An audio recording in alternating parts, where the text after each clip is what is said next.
Então, vamos começar a fase 2 desse jogo? Já que vocês apresentaram as identidades visuais, a gente vai começar agora a parte de detalhamento técnico. E aí, a gente vai trabalhar a partir do seguinte princípio. A construção de uma identidade visual, ela é uma coisa que costuma ser um pouco mais alongada, se apresenta para o cliente, ele faz colocações, você retorna, e todo esse processo a gente vai precisar encurtar um pouco. Então, se vocês tiveram a oportunidade de apresentar a identidade visual gerada uma vez, é, a gente não vai ter um feedback para se vai e volta para além das orientações. Então, eu queria pedir para vocês de agora em diante meio que desapegar. Desapegar em que sentido? Vocês vão trabalhar para o detalhamento técnico da marca que vocês têm. E aí vocês precisam ter consciência de que o que vai ser avaliado é o detalhamento técnico, e não se aquela marca que foi detalhada é a melhor marca possível, a melhor solução possível para aquele cliente. Então, a gente vai trabalhar que aquela é a solução aceita e ok, e aí a gente vai conversar sobre essa solução aceita na avaliação. Quero muito conseguir enviar para vocês antes do nosso próximo encontro na terça, mas eu não consigo garantir, porque como a ficha é um pouco detalhada, e eu preciso que vocês entendam, e nesse sistema por escrito toma um pouquinho mais de tempo, pode ser que eu não consiga. Mas a gente tem marcas muito boas. E na pior das hipóteses, no pior cenário, a gente tem marcas que a gente, com pequenos ajustes, a gente tem uma marca viável. Então, é isso, vocês podem ficar tranquilos que a avaliação a respeito da solução proposta faz parte da B1. Agora, na B2, a gente vai cuidar do detalhamento técnico propriamente dito. Bom, então hoje a gente vai começar esse processo de detalhamento técnico das identidades visuais de vocês.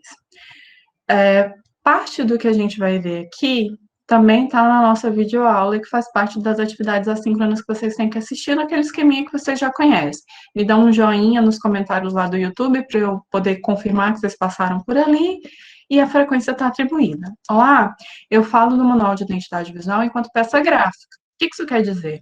Como é que se constrói? Porque um manual de identidade visual se assemelha muito a um projeto gráfico editorial, de uma peça única, mais um projeto gráfico editorial, que tem um encadeamento de ideias, tem uma série de premissas que a gente, infelizmente, não estuda, porque na grade de vocês não tem a cadeira de design editorial, e eu tento, nessa videoaula, dar algumas dicas de possibilidades para a gente construir.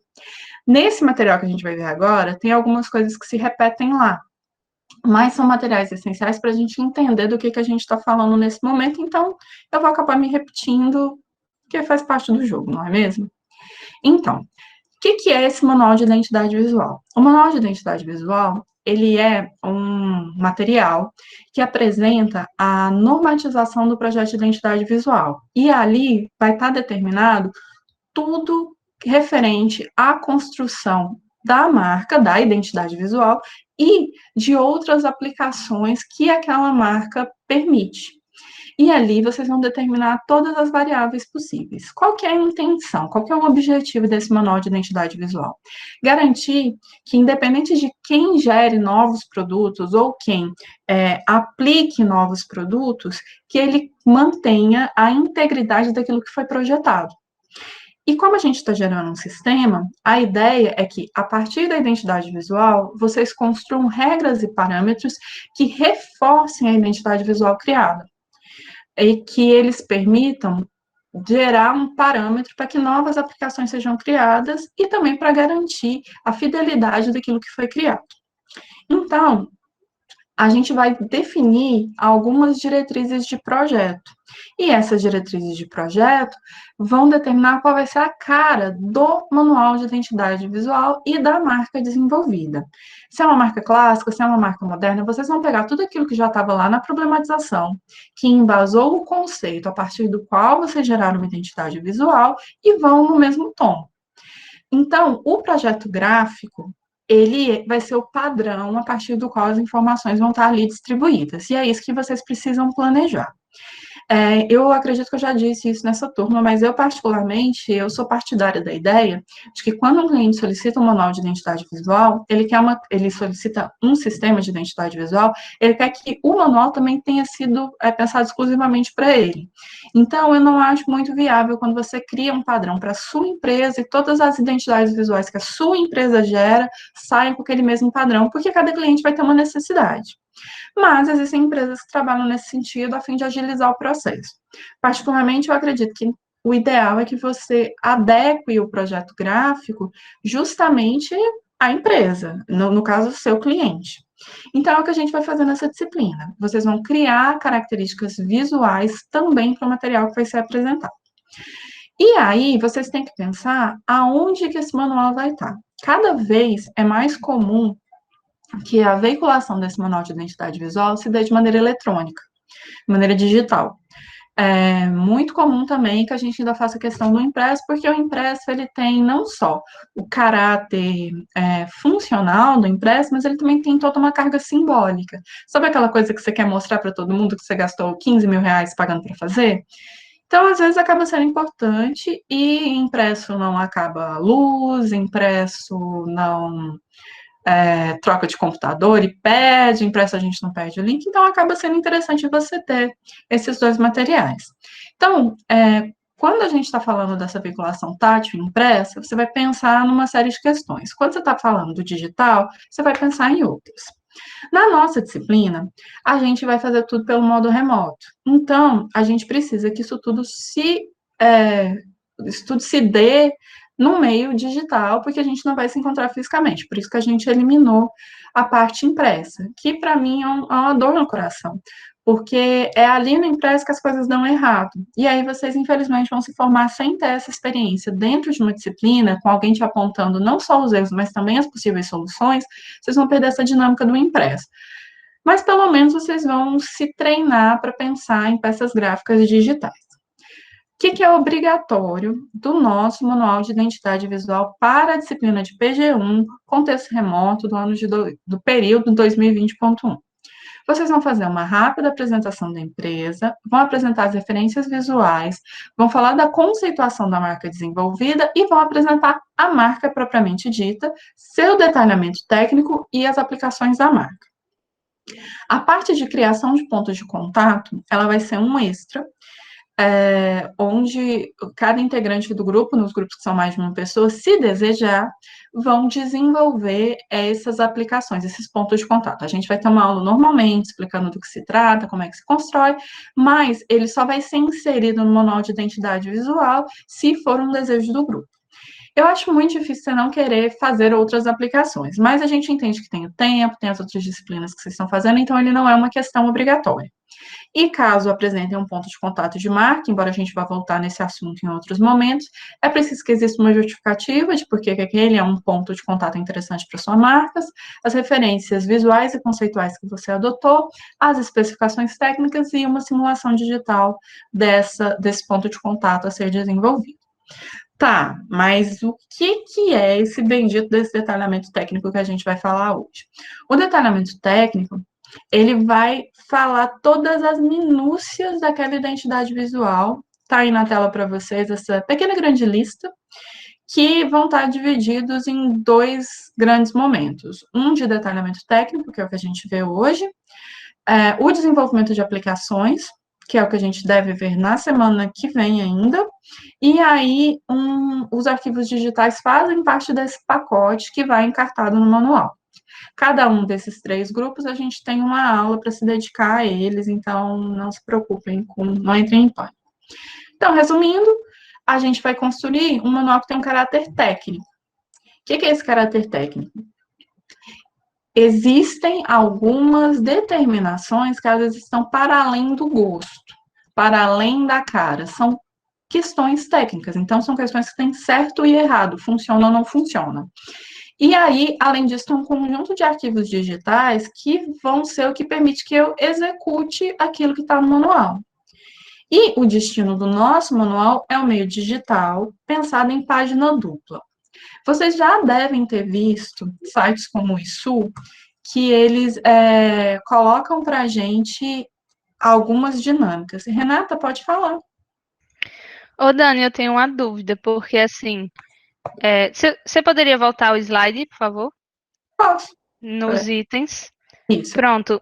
É, tipo, eu sei que uma identidade visual, digamos assim, completa, né? Como a gente está aprendendo aqui na disciplina, ela contempla todos esses itens, realmente, para a gente ter um bom uso da marca e tudo mais, né? Quando a gente vai entregar essa marca para o cliente. Mas o que eu vejo atualmente é que, tipo, tem muita gente que chega perguntando, você faz logo?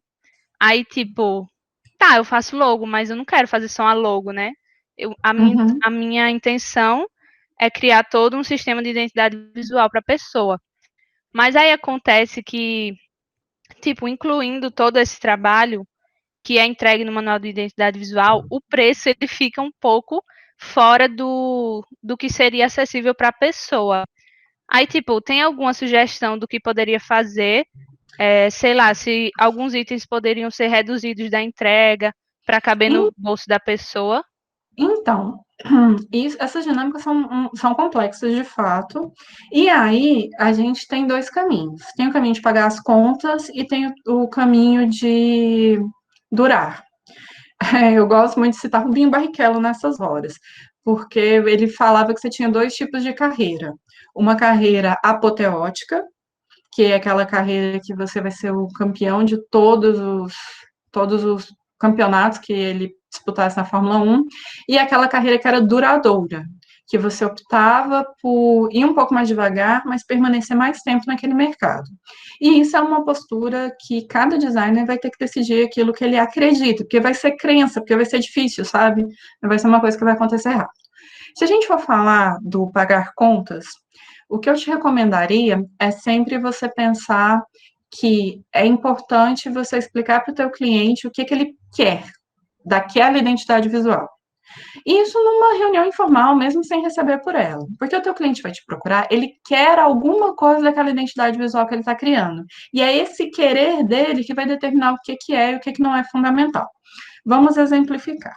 Se eu quero situar a minha marca, por exemplo, num mercado onde toda a divulgação vai ser feita via Instagram, você vai ter uma série de questões aí que para eles vão ser muito mais importantes. Você criar um padrão de como essa marca vai ser aplicada em imagens, para os cards que ele vai desenvolver, que é onde de fato vai estar o foco dele, vai ter um enfoque muito maior do que, por exemplo, uma construção geométrica que você vai fazer dessa marca. Ao mesmo tempo, e aí você também pode ver quanto tempo teu cliente vai ficar no mercado. Você pode perceber na conversa com teu cliente que ele é o famoso empresário do que estiver dando certo. Eu estou vendendo, em 2014 eu vendia paleta mexicana, esse ano eu já estou vendendo qualquer coisa da moda de comida dessa vez.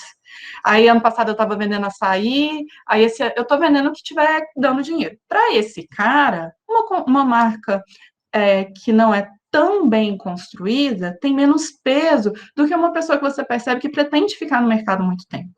Então, essas análises de gestão e de mercado, elas são difíceis de ensinar, porque também vai da tua habilidade. Por exemplo, já sabemos todos nós, nesse tempo de pouco de convivência, que eu tenho uma certa dificuldade de lidar com gente. Então, eu não tenho habilidades para fazer essa conversa com o cliente. Eu preciso necessariamente, sempre precisei de um sócio de atendimento, que vai conseguir, sem ofender, sem a pessoa achar que você está querendo cagar na cabeça dela, vai conseguir essas informações para a gente montar uma proposta para apresentar para esse cliente. E aí, o jeito de durar, e ainda assim pagar as contas, que eu te recomendo é o seguinte: tenham sempre o mínimo, que você não vai vender Ferrari a preço de Fusca. Nunca entregue um sistema de identidade visual para quem você percebe que não precisa desse sistema e, portanto, não está disposto a pagar para você, mas deixe muito claro o que seu cliente está recebendo. Até para quando ele perceber que as necessidades dele mudaram e que ele está precisando de mais do que ele tinha anteriormente, ele volte para você e não para o outro coleguinha e comece tudo de novo do zero.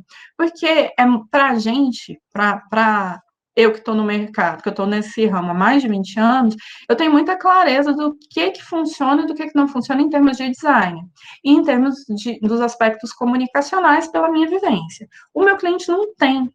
Então, às vezes, você está falando para ele que ele precisa de A e ele não entende o que é A. E aí ele vai para o próximo design. Mas, se você entregar para ele aquilo que ele pediu e você deixar muito claro para ele, de maneira suave, de maneira, né, boa para os negócios, o que ele está recebendo, ele vai voltar para você. E aí você continua o desenvolvimento daquele sistema. Então, é uma coisa muito complicada, vai depender muito da necessidade do cliente. De maneira geral, a gente precisa primeiro determinar se é um universo digital ou um universo digital e impresso, porque essas características, por exemplo, para o universo impresso, uma marca com degradê, se o cara tem pouco dinheiro, eu não recomendo, porque gráfica barata costuma fazer caca no degradê. Então, isso vai determinar a construção de marca que você vai fazer muito mais que o detalhamento técnico que você vai fazer. Então, a gente está compartimentando por uma questão meio que didática para vocês irem entrando em contato aos poucos com cada elemento. Mas no dia a dia, tem que trocar o pneu do carro enquanto o carro está andando, entendeu? E sacando se o cliente está ficando entediado, se ele pode esperar todo aquele tempo, se é um cliente que é bom você ir pingando informações para ele, ou se é um cliente que se irrita de toda hora você está contando para ele uma coisa e não entregar um negócio logo. Tem que entender. A Laura está comentando aqui, envelope de carta eu nunca nem vi. Então, Laura, a gente escolheu um envelope tipo carta só porque ele, dos materiais que usam fax especial, ele era o mais simples da gente poder lidar assim à distância. Porque no mundo dos impressos, quem já cursou materiais e processos gráficos já viu, e quem tem algum trânsito já deve conhecer, a gente pode usar facas especiais, que é para além daquele corte reto, que a gente chama de refile.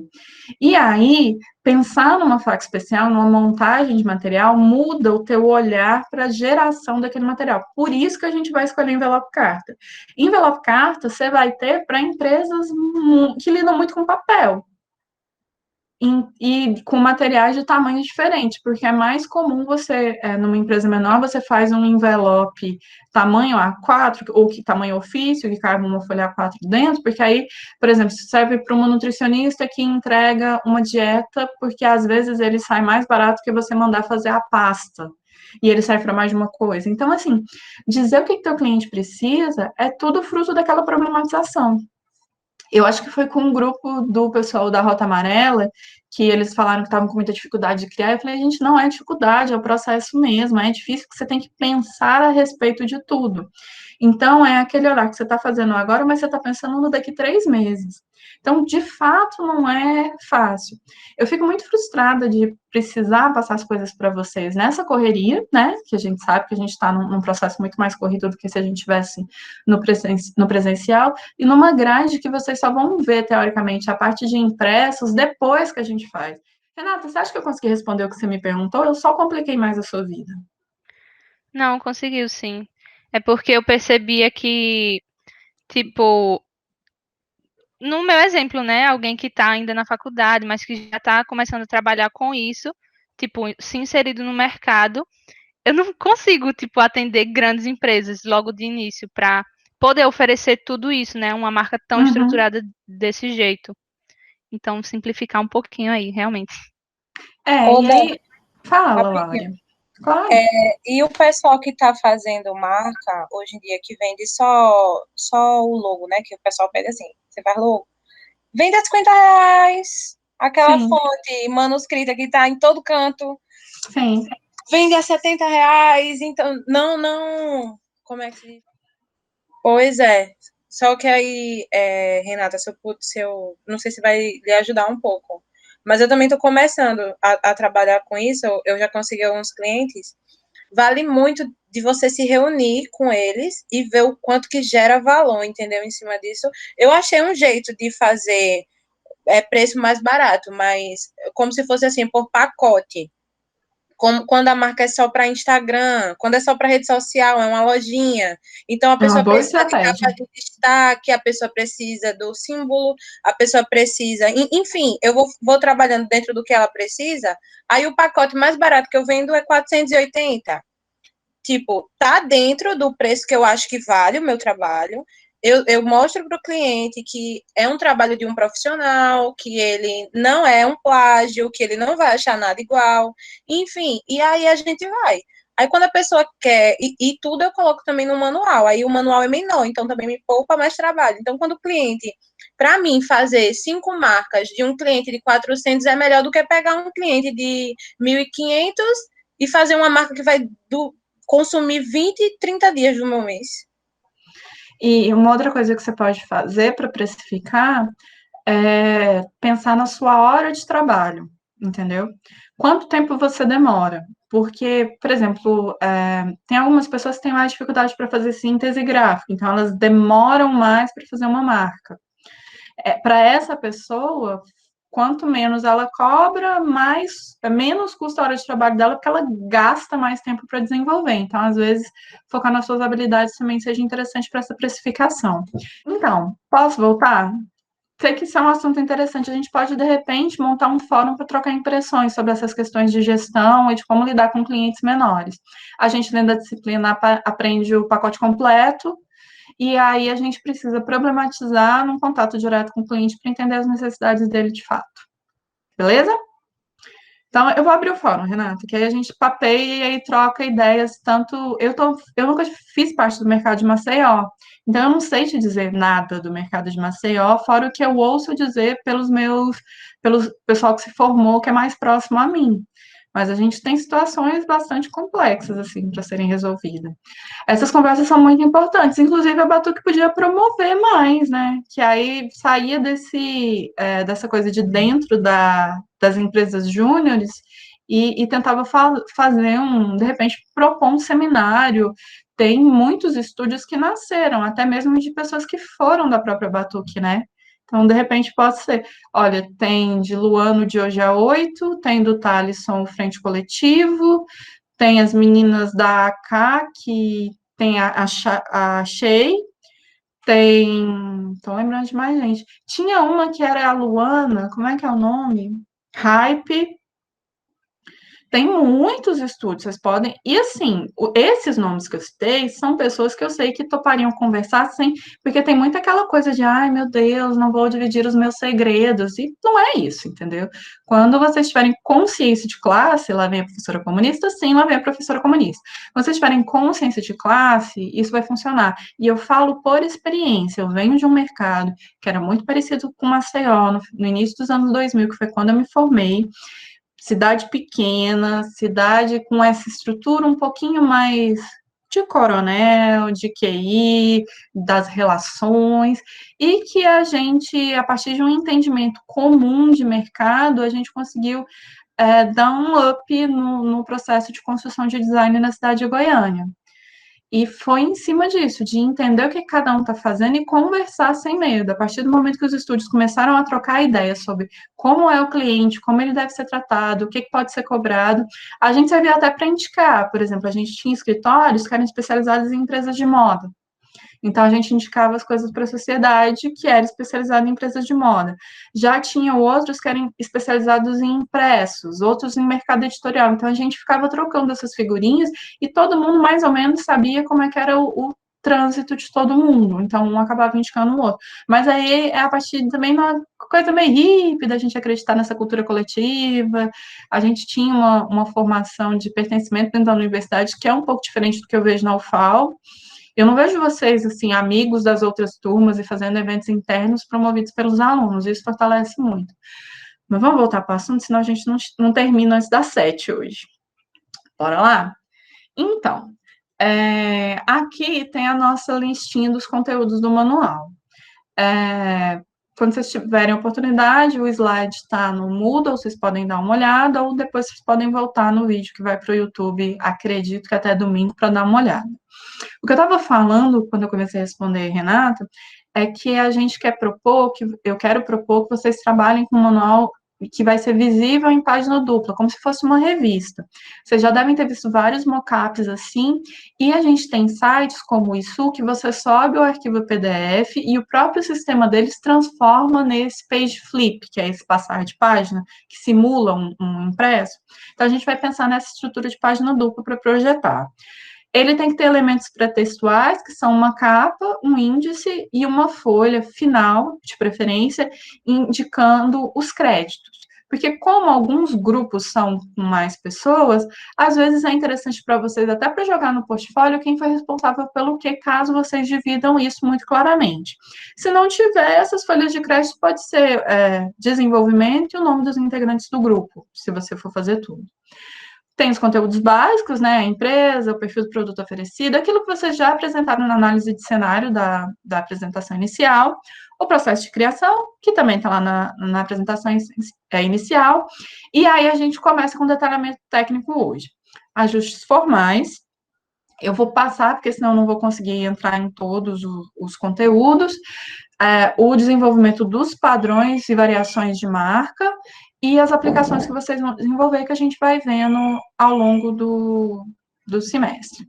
Aqui tem um pouco mais sobre as aplicações, que a gente vai trabalhar só com 2 aplicações de papelaria obrigatória.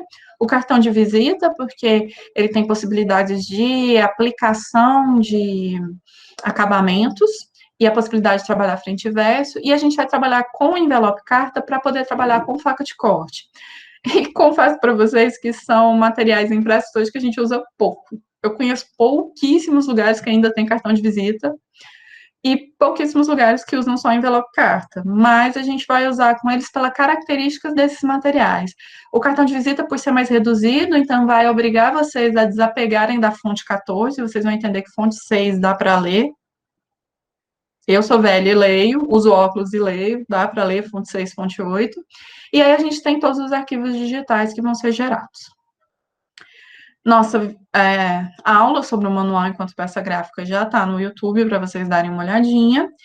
E aí, eu vou falar com vocês rapidamente sobre gerenciamento de projeto. Esse gerenciamento de projeto eu quero abordar porque vocês podem ser os líderes de projeto em outras instâncias. Então, é importante que vocês pensem a respeito desse processo e porque a gente tem alguns grupos, né? Mais de uma pessoa. Então, a primeira coisa que vocês têm que pensar é organizar o fluxo de trabalho. Vocês têm uma quantidade de desenvolvimento de material muito intensa agora, é uma grande quantidade. Então, é importante vocês pensarem num fluxo de decisões. Então, enquanto você não resolver as variações de marca, não adianta você ir fazer as aplicações, porque você ainda não decidiu o básico. Enquanto você não faz o ajuste geométrico da construção da sua marca, você não consegue propor variações, porque você ainda não gerou um padrão. Então, tem que pensar em quais decisões impactam em quais decisões, antes mesmo de vocês dividirem tarefas dentro do grupo. E aí, essa organização de fluxo de trabalho, eu dividi em 4 questões maiores. A primeira, vocês vão definir as diretrizes do manual. Qual é a imagem que a marca quer passar, qual o tom da comunicação, para quem esse manual se dirige, se é um grupo pequeno, se é um grupo grande, se o fluxo maior é no digital ou no impresso, pensar sobre essas diretrizes do teu manual. Depois, vocês precisam organizar o conteúdo. Como é que vocês vão apresentar aquele conteúdo para o teu cliente? Como é que funciona melhor? Então, quais vão ser as seções do manual? Vocês vão dividir por detalhamento técnico e aplicações? Vocês vão criar seções para cada uma das coisas? Como é que vocês vão trabalhar? Depois, vocês precisam pensar nas diretrizes de projeto gráfico, que é o que a gente fala na videoaula. Formato da página, tipos de página, ou seja, tem capa, tem índice, tem abertura de sessão, tem imagem mais texto, tem só imagem, tem só texto, como é que ela funciona? As anatomia da página, quais são os elementos gráficos que vão estar ali, e elementos como grid, paginação, as fontes tipográficas utilizadas, os elementos acessórios. E aí vem a parte de gerenciamento de projeto, porque a maioria dos grupos são mais de uma pessoa pensando. Gerenciar esse projeto num contexto remoto ainda fica mais complicado, porque vocês não podem simplesmente girar a cadeira e olhar o computador do coleguinha, vai ter que saber quando é que essa pessoa está trabalhando no projeto. Quando é que eu posso mandar e-mail? Eu posso mandar WhatsApp o tempo todo? Como é que funciona? Eu, por exemplo, tenho preguiça dos Trello da vida, que eu gasto mais tempo organizando aquilo do que fazendo projeto. Mas tem gente que ama e só funciona a partir desses gerenciadores, desses aplicativos que gerenciam. Então, a gente tem que pensar em algumas coisas. Quais são os aplicativos que vocês vão fazer para editar o manual? Se é todo mundo Illustrator, é todo mundo na mesma versão, ou eu tenho que colocar em versões diferentes? Era bom estabelecer uma sistematização para nomear esses arquivos, para duas pessoas não estarem trabalhando na mesma coisa e perder arquivo. Organizar isso em pastas, mas pastas que o funcionamento fique claro para todo mundo, e deixar claras quais são as tarefas e qual é o fluxo de trabalho, porque aí eu sei quando eu atraso, no que impacta. Quando vocês forem definir aplicativos, vocês têm que lembrar que o ideal é que a gente trabalhe com aplicativos vetoriais, porque no bitmap você tem essa possibilidade aqui no desenvolvimento de você gerar esses serrilhados. Nada se compara a 10 anos atrás, mas os aplicativos vetoriais, eles geralmente, você não tem esse problema de esticar, de mudar, redimensionar os elementos, e com isso já é uma barreira que você tem no bitmap, além do peso, porque como no bitmap você tem que salvar o pixel, não é só as indicações para que o seu computador refaça o cálculo, os arquivos do bitmap são muito mais pesados. Dependendo da internet do seu coleguinha de grupo, não adianta. Então, é importante vocês pensarem como vão fazer isso e como é que vocês vão trabalhar nas simulações digitais. Porque as simulações digitais costumam ser em arquivos de Photoshop, arquivos bitmap. É importante também vocês pensarem como é que vocês vão diagramar. Porque você tem dois tipos de software. Você tem os softwares de edição e diagramação, que o InDesign seria o exemplo do pacote Adobe. Qual que é a vantagem do InDesign? Você cria páginas mestras. E aí, então, por exemplo, você tem uma página mestra de como é o seu manual. Se eu mudar o jeito que o número de página aparece, ele muda em todos os arquivos, né, todas as páginas. Se eu precisar reordenar, a numeração de página automaticamente conserta. Mas são programas muito mais pesados. E então exigem máquinas melhores, existe uma memória RAM melhor e existe também uma internet melhor, já que vocês vão trocar esses arquivos. Os softwares de ilustração vetorial são mais leves, mas você tem que fazer qualquer troca, você acaba tendo que fazer tudo manualmente. E aí era importante o grupo entender um sistema de camadas que funcionasse para todo mundo. Criar uma sistematização para esses arquivos, de preferência que seja simples e fácil de entender, para vocês não se perderem. E pensar nessa hospedagem em nuvens e como é que esses arquivos e pastas se comportam, darem uma verificada qual que é a capacidade do drive de vocês do e-mail institucional, que eu sei que ele é bem generoso, muito mais que de uma conta @gmail apenas, então acaba sendo interessante para vocês. Não sei, estou travando para todo mundo ou só para o Pablo?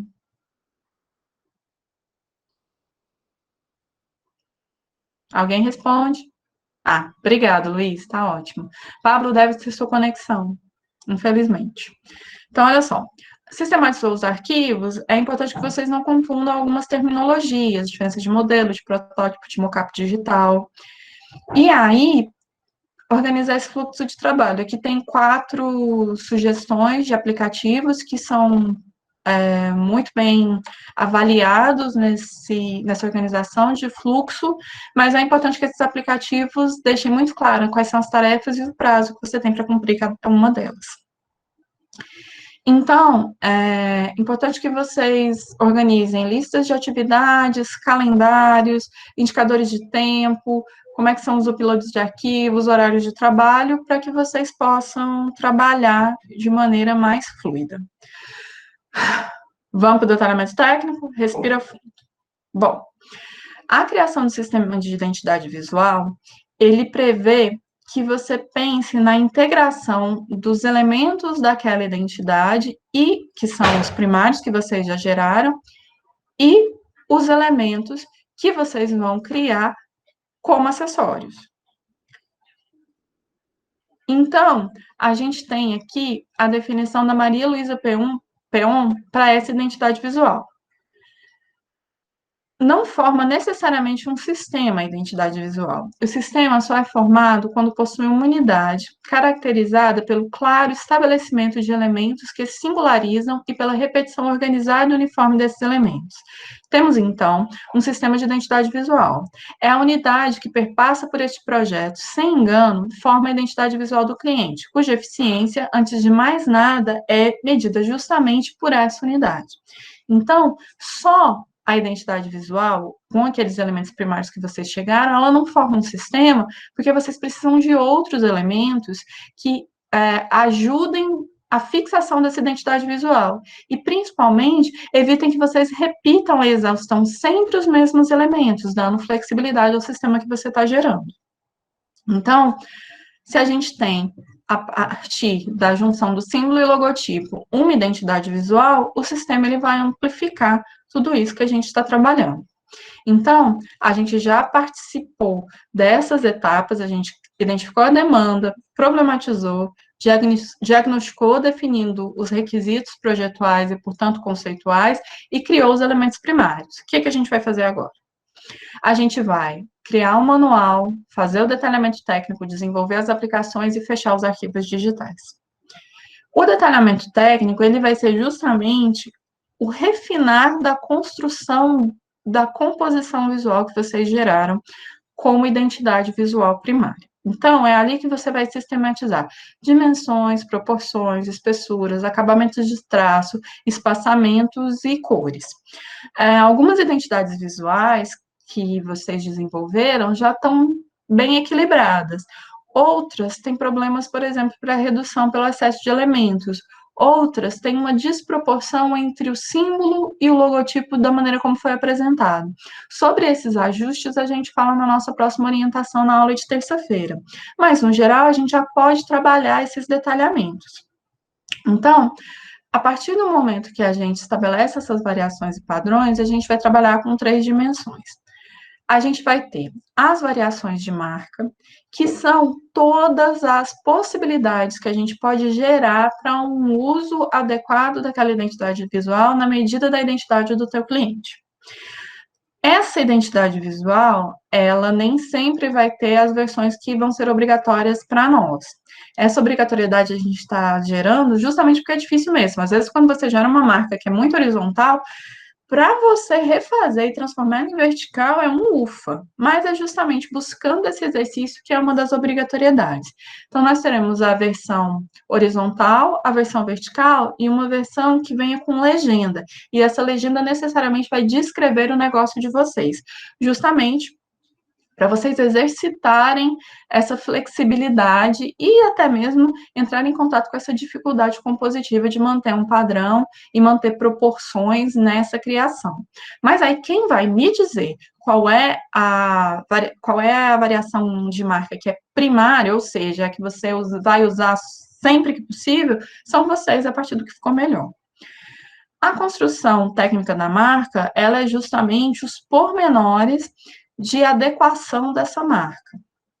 E aí a gente também vai ter os nossos padrões institucionais, que são geralmente padrão tipográfico, que é o alfabeto institucional, a gente vai ter um padrão cromático que vai ser gerado, e a gente tem um padrão gráfico, que ele pode ser considerado dentro do detalhamento técnico da marca, como parte desses padrões, ou ele pode ser considerado como aplicações de marca, vai depender muito do autor que você estiver abordando, ou até mesmo da abordagem que o mercado dá. Então, a gente tem essas 3 variações para trabalhar hoje. Vamos falar de variações de marca?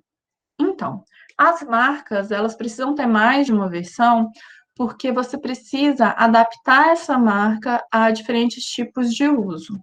Então, se você está usando no Instagram, você tem um espaço mais reduzido.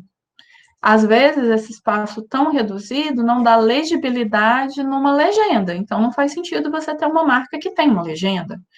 Ou você criou um símbolo que imprime tanta personalidade da marca que uma aplicação sobre imagem, apenas o símbolo é o suficiente.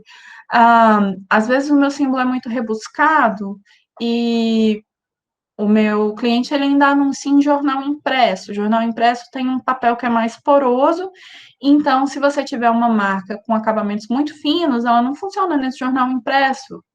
Então, é preciso gerar uma variação de marca que seja adequada para esses contextos de impressão que são mais precários.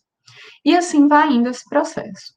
Independente de quantas variações você gerar, é preciso que você defina qual é a versão principal, que é aquela que você vai usar sempre que possível, e a partir dessas variações, você definir as indicações de uso para cada uma dessas variações que você vai gerar. Então, eu preciso que vocês sempre apresentem qual é a versão principal e qual é a versão para uso e indique como vai ser o uso de cada uma delas.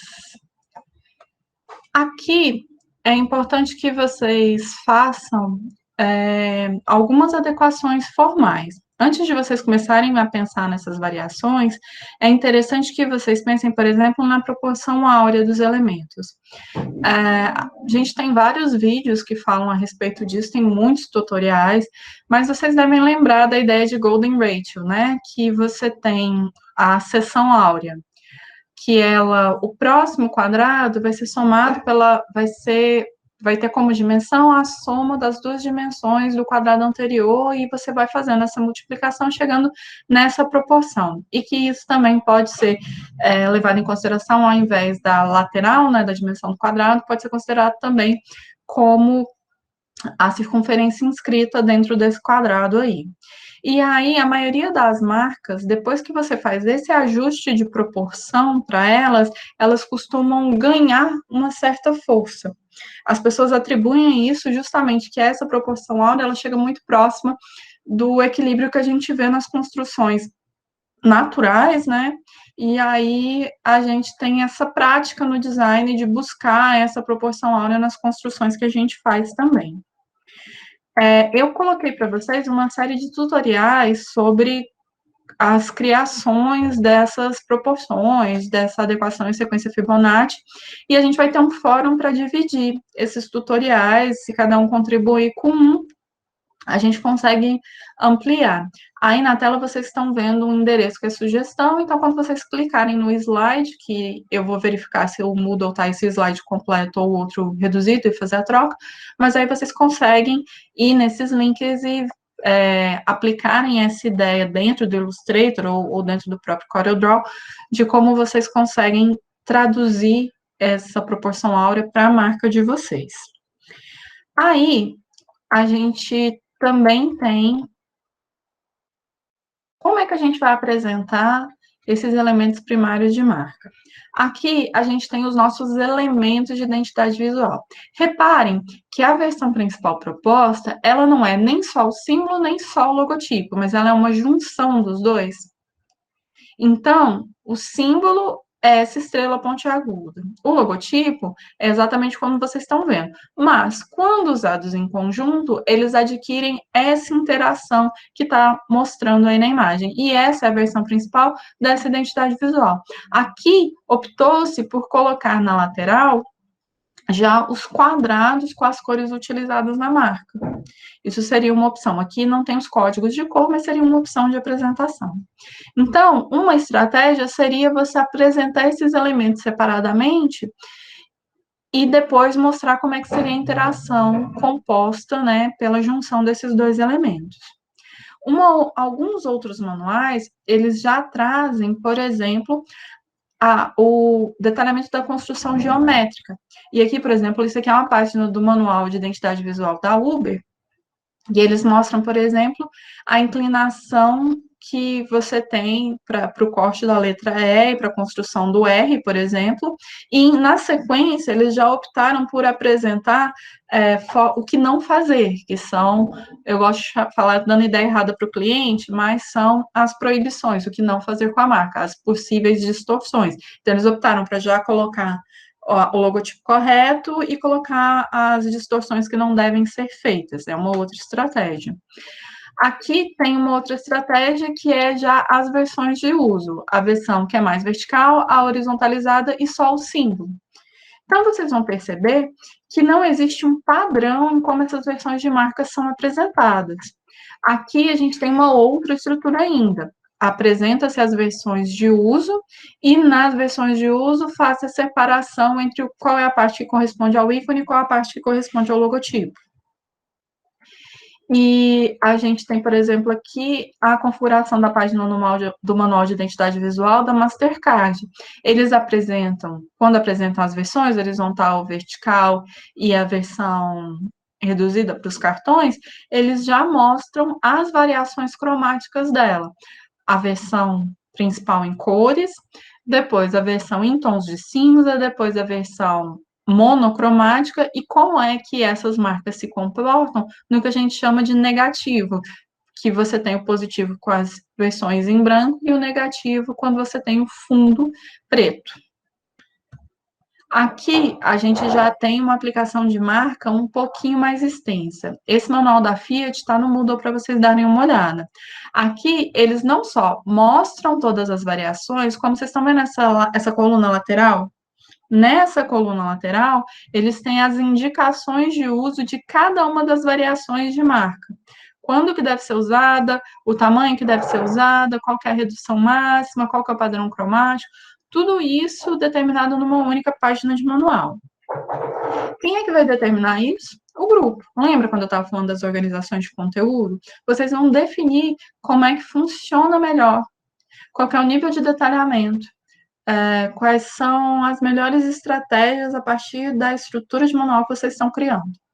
Bom, além dessas versões no que diz respeito ao tamanho, se é uma versão mais horizontal, uma versão mais vertical, se ela tem uma versão com legenda, se é só o uso do símbolo, se é só o uso do logotipo, quando é que usa interagindo, para todas essas, a gente tem que propor essas 3 variações que vocês estão vendo na tela.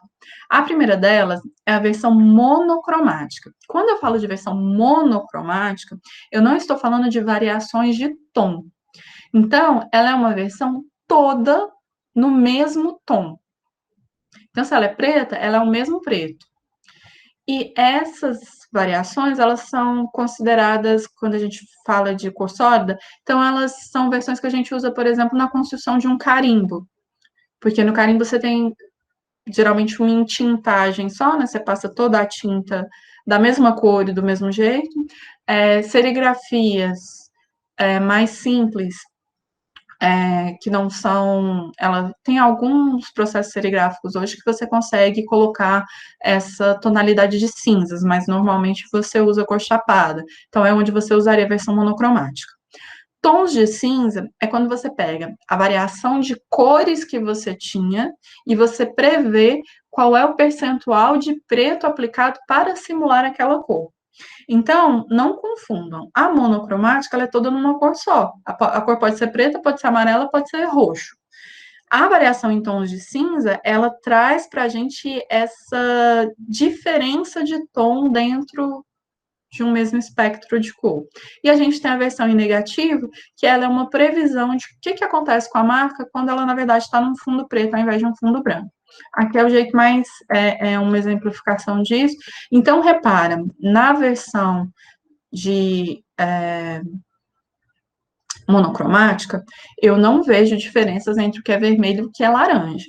Já na versão em tons de cinza, eles analisam qual é o tom de cinza para o vermelho, qual é o tom de cinza para o laranja e qual é o tom de cinza no meio do caminho da sobreposição das duas marcas.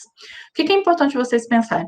Não, se eu jogar no Illustrator ou no Photoshop, ele tem a versão lá, tirar todas as cores. Tem, mas nem sempre você tem uma diferença de tons boa o suficiente. Pode ser que na hora que você pegue e jogue no Photoshop, ele dê uma diferença de percentual de preto tão próxima que na hora que você imprime parece que é tudo a mesma coisa. É por isso que você designer, é que tem que pensar nessas variações. Então, aqui, as variações de colorido e de tom de cinza, elas podem ser apresentadas lado a lado para deixar mais claro para o teu cliente qual é o tom correspondente de cada um deles. E no caso dessa marca da Debu, ela já traz os sistemas de cor e o número de cada um dos sistemas de cor. Então, quando você está fazendo um material da Debu, sempre que aparecer esse amarelinho e você for obrigado a imprimir em preto e branco, você vai usar essa correspondência, que são apenas 20% de K, que é o black do CMYK. A gente tem a correspondência entre cada uma das cores. Então, uma coisa que vocês têm que entender. Para o projeto de PG1, vocês vão apresentar os elementos do sistema, que são os primários que vocês já criaram, que é o símbolo e logotipo, e caso vocês criem os elementos acessórios, a gente fala deles daqui a pouquinho. E vocês têm obrigatoriamente que criar as seguintes versões de marca: versão horizontal, versão vertical, uma versão com legenda identificando o negócio, e aí o grupo vai decidir se vai ser melhor na vertical ou na horizontal, uma versão monocromática, uma versão em tons de cinza, os grafismos são opcionais e a definição de uso de cada uma delas.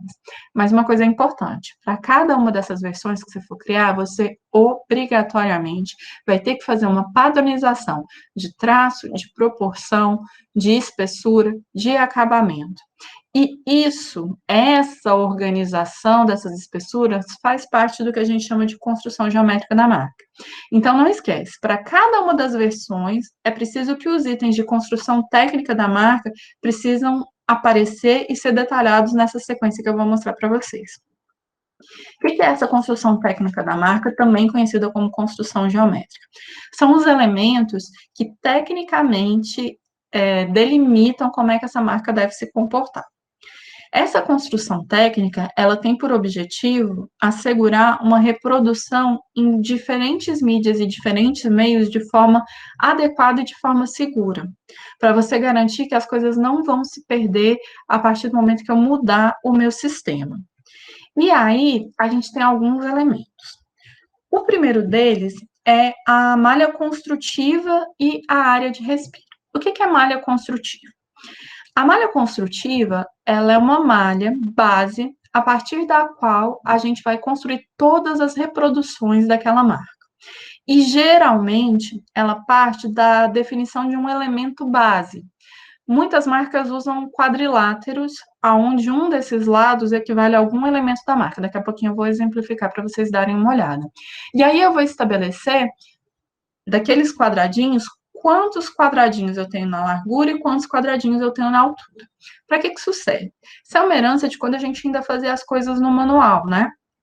Então, se você, por exemplo, fosse pintar em um muro com a sua marca, uma pintura que vai ser manual, então você precisaria dessa malha para facilitar esse processo de reprodução em outras dimensões, por exemplo.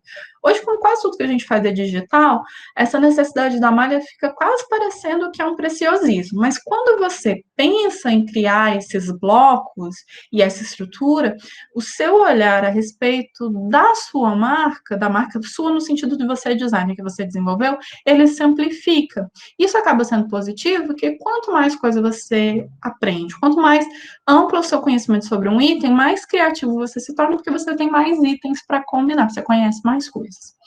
Um outro elemento que faz parte dessa construção técnica de marca é o que a gente chama de área de respiro.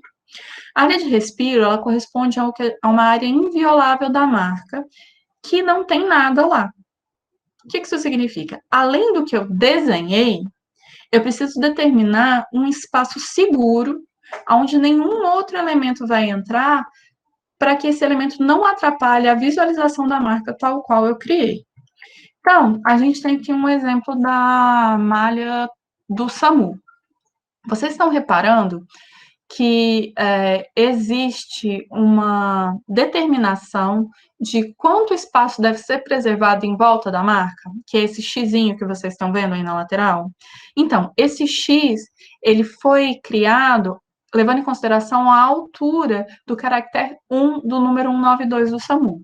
Então, a partir de um elemento da marca, no caso 1, a altura do 1, estabeleceu-se um critério para essa área de respiro. Então, você começa a ver que essa construção técnica, ela tem que partir dos próprios elementos visuais que você tem dentro da marca ali. Aqui no Senac, o quadradinho que forma toda a malha construtiva, ele está mostrado aí nessa versão que é mais horizontalizada. Vocês estão vendo que tem um quadradinho pintado? A distância entre o final do tipo, do símbolo, e o início da letra S embaixo, eles determinam o quadrado que é o meu elemento geométrico de marca que vai construir a malha. Então, nessa malha do Senac, o que vocês reparam? você tem a determinação de quantos quadradinhos de largura tem o símbolo e quanto sobra de área de respiro. Então, a gente tem nessa marca do Senac, vocês conseguem ver em tela esse amarelinho? Então, este amarelinho que vocês têm aí é a área de respiro. E a malha construtiva da marca, ela é feita a partir desse quadradinho que está aí sinalizado, que é também a espessura do N, ali na volta da curva da letra N, que também é a distância que existe entre o símbolo e o final do S na versão mais horizontalizada.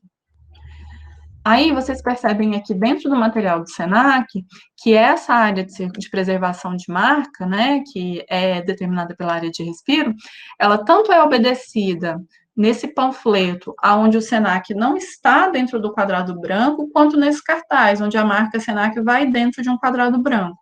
Então, você não tem elementos que vão adentrar a área segura da marca e, portanto, não vão interferir nessa marca de maneira fora do planejado. Aí, eu trouxe para vocês o processo de criação da marca do LED. Quem desenvolveu a marca do LED foi o Iago, que quase todos vocês conhecem por São Iago, e a Stephanie. Eles que ficaram responsáveis pelo refinamento da identidade visual. A gente passou por um processo de definição do símbolo, a gente teve vários desenhos até a gente chegar nesse daí, e eles é que construíram o refinamento. Então, o que a gente tem? A gente estabeleceu que a distância que existe entre essa malha, essa parte amarela, porque a marca do LED, ela trabalha com o que a gente chama de erro de registro. Então, a parte preenchida e a linha, o outline, eles são levemente deslocados. A distância que existe entre o logotipo LED e essa parte amarela, que é esse quadradinho vermelho que vocês estão falando, é o nosso módulo de construção. A partir desse módulo de construção e das suas variações, a gente faz todo o resto. Porque as distâncias entre cada um dos outros elementos que vão aparecendo na marca do LED são um múltiplo dessa distância primeira. Então, essa distância que é esse quadradinho aí, entre a parte amarela e o LED, é o meu módulo base. Eu divido esse módulo em metade, um quarto, e essas distâncias eu vou ajustando a minha marca para que essas distâncias existam. E o meu quadrado, que produz a minha malha construtiva, é também a partir desse módulo.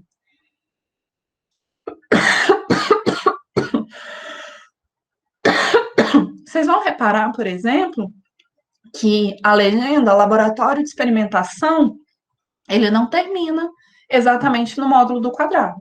Estão reparando aqui no laboratório de experimentação? Então, como a gente escolheu um módulo, e esse módulo serviu para a gente fazer os distanciamentos, eu não consegui, por exemplo, que se eu fosse fazer que a palavra laboratório ela encaixasse no módulo, eu perdia a motivação do módulo, que são as distâncias de proporção. Então, a nossa área de respiro, ela foi feita de maneira regular, a partir da replicação do módulo, mas a nossa marca, ela está um pouco mais além, né? Eu tenho uma área de respiro um pouquinho maior na parte ali da tipografia da legenda. Então vamos lá. Esse quadradinho vermelho é o meu módulo de construção. A partir dele, eu determinei todas as distâncias dos elementos da minha marca a partir do ajuste final. Com este mesmo módulo, eu crio essa malha, que aqui me mostra a proporção entre os elementos. Tem tanto de altura por tanto de largura, a replicação desses quadradinhos. E essa parte vermelhinha em volta que está destacada para vocês é o que a gente chama de margem de segurança ou área de respiro. Todos esses elementos têm que aparecer em todas as versões de marca que vocês foram gerar para o nosso manual. Dani, mas na vida real eu vou ter que fazer isso? Não necessariamente, mas aqui é uma questão de exercício. Por quê? Porque vai levar vocês a pensarem na escolha de um módulo e nos ajustes de proporção das variações de marca partindo de um mesmo módulo. E isso, além de ser um exercício compositivo, ajuda vocês a deixarem a marca mais coesa. Disso daqui até agora, vocês têm alguma dúvida? Eu estou conseguindo ver o chat aqui pelo celular. E aí, alguma dúvida ou tá de boa? A Leite está perguntando, Dani, quando a marca for entregue ao cliente, ela já vai com os arquivos de tipografia e símbolos já juntos? Depende de quais são as variações de marca que você projetou. A gente vai ver na hora dos nossos fechamentos de arquivo que para cada variação de marca que você gerar, para o nosso manual, você vai gerar um arquivo. Aí esse arquivo vai com que, se você determinou que uma das variações na nossa, você tem que ter uma variação de marca horizontal, símbolo e logotipo, certo? Você precisa de um arquivo, símbolo e logotipo. No mesmo arquivo, já preservada a área de respiro, por exemplo. Agora, se você decidisse na marca de vocês, tem um lugar que vocês vão usar só o símbolo, de repente, a assinatura de imagem de vocês vai só o símbolo. Então, eu vou precisar de um arquivo só com o símbolo, com a área de respiro só do símbolo. Entendeu? Consegui te responder, Leide? Beleza. Então, vamos continuar. Aí, um outro item que a gente tem que fazer para todas as marcas, para todas as variações que a gente tem daquela identidade visual, é determinar qual é a redução máxima. Eu sei que é meio capcioso, mas redução máxima significa dizer qual é o tamanho mínimo que eu tenho para aquela marca funcionando. Então, eu só consigo fazer isso fazendo testes. No nosso caso, a gente vai trabalhar com 2 testes. Uma para impressos e outra para telas. Justamente porque, dependendo da quantidade de elementos e da espessura do traço desses elementos que tem na tua marca, essa redução vai funcionar mais no impresso do que na tela e vice-versa. Eu só me sinto segura, eu, Dani, pessoa física, eu só me sinto segura se eu pego um arquivo, pego a minha marca, coloco ela de vários tamanhos e imprimo e olho para o papel e falo assim, não, ainda dá para ler, tá de boa. Eu só me sinto segura assim. No caso de vocês, eu não vou mentir, a parte da redução mínima eu vou imprimir de todos os manuais para se eu for poder feito, depois de ver ele impresso. Então, no nosso caso, a gente tem aí na tela para vocês a redução máxima, ou seja, o tamanho mínimo das 2 versões da marca, a versão horizontal e a versão vertical. E aí, nesse caso, foi delimitado o tamanho em centímetros. Eu gosto muito de usar milímetro porque eu acho mais completo, eu não gosto muito desse uso da vírgula, graficamente falando mesmo. Mas eu preciso de uma unidade de medida, de preferência que seja a mesma unidade de medida em todo o manual, né? Se eu começo com centímetros, é tudo em centímetros, se eu começo em milímetros, é tudo em milímetros, indicando qual é o menor tamanho impresso que aquela marca pode ser impressa e que ainda assim preserva as características visuais dela. E eu posso também... Então, o que vocês vão me apresentar, isso aí que vocês estão vendo na tela, é um teste, né? Eu fui diminuindo a marca para vocês verem, ó, dá para ver, dá para ver, dá para ver, ainda dá para ver. Menos que isso já não dá. De vocês eu não quero teste, eu quero decisão. Então, vocês vão jogar lá na sua página do manual redução máxima suportado, da versão horizontal é tantos milímetros, da versão vertical é tantos milímetros, da versão com legenda é tantos milímetros. Eu não quero a escala, eu quero o resultado final. E aí, vocês estão vendo aí, né? Fazem os testes, até que eu chego na redução máxima que ele suporta. No caso de vocês, vocês têm que fazer para a tela também. E aí, vocês têm na tela de vocês agora uma página do manual da Mastercard mostrando justamente como é que isso pode ser indicado. Reparem que eles fazem uma indicação de tamanho em milímetros e em pixels. Então, assim, a indicação que vocês estão vendo aí na tela são em pixels, que é a unidade de medida que a gente tem para telas. Então, vocês vão fazer uma indicação em centímetros ou milímetros para o impresso e vão fazer uma indicação em pixels para a tela. Algumas marcas, o tamanho, né, a redução máxima vai ser o mesmo. Em outras, às vezes você consegue reduzir mais na tela do que você conseguiria reduzir no impresso. Mas por isso que eu falo do teste mesmo do impresso. Às vezes você tem uma marca que o desenho dela é muito fininho. Você joga numa impressora jato de tinta, quando vai diminuindo muito, às vezes o ponto de spray da jato de tinta, ele distorce a tua marca, o que não acontece na tela. Então, às vezes, você consegue reduzir mais na tela do que você conseguiria reduzir no impresso, por exemplo. Por isso é importante testar. Então, para a gente não esquecer, fizemos as variações de marca, vou voltar lá na página. As variações de marca que são obrigatórias. Versão horizontal, versão vertical e uma versão com legenda identificando o negócio. A partir dessas versões, vocês vão fazer o correspondente dessas três, monocromática, em tons de cinza.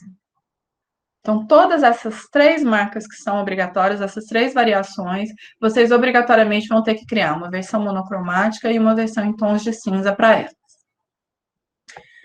Aí, para cada uma dessas 5 variações, você vai ter que me apresentar a malha construtiva, que o ideal é que ela nasça a partir de um módulo que faça referência a um elemento existente na marca. Esta malha construtiva também tem que me apresentar qual é a área de respiro ou a área de segurança da minha marca, que é aquela área onde nada pode entrar. E, além disso, eu preciso que vocês, para cada uma dessas versões de marca, vocês determinem qual o máximo que eu posso reduzir, chegando a um tamanho mínimo, e esse tamanho tem que estar expresso em centímetros ou milímetros, quando eu estiver falando de impressos, e em pixels, quando eu estiver falando de telas. Beleza? Aí a gente consegue falar agora dos elementos acessórios, que são elementos que a gente propõe para reforçar a nossa identidade visual. A Lady disse que está travando para ela, está travando para mais alguém? Tá, para a Valnice está indo. Qualquer coisa a gente tenta depois rever pelo YouTube.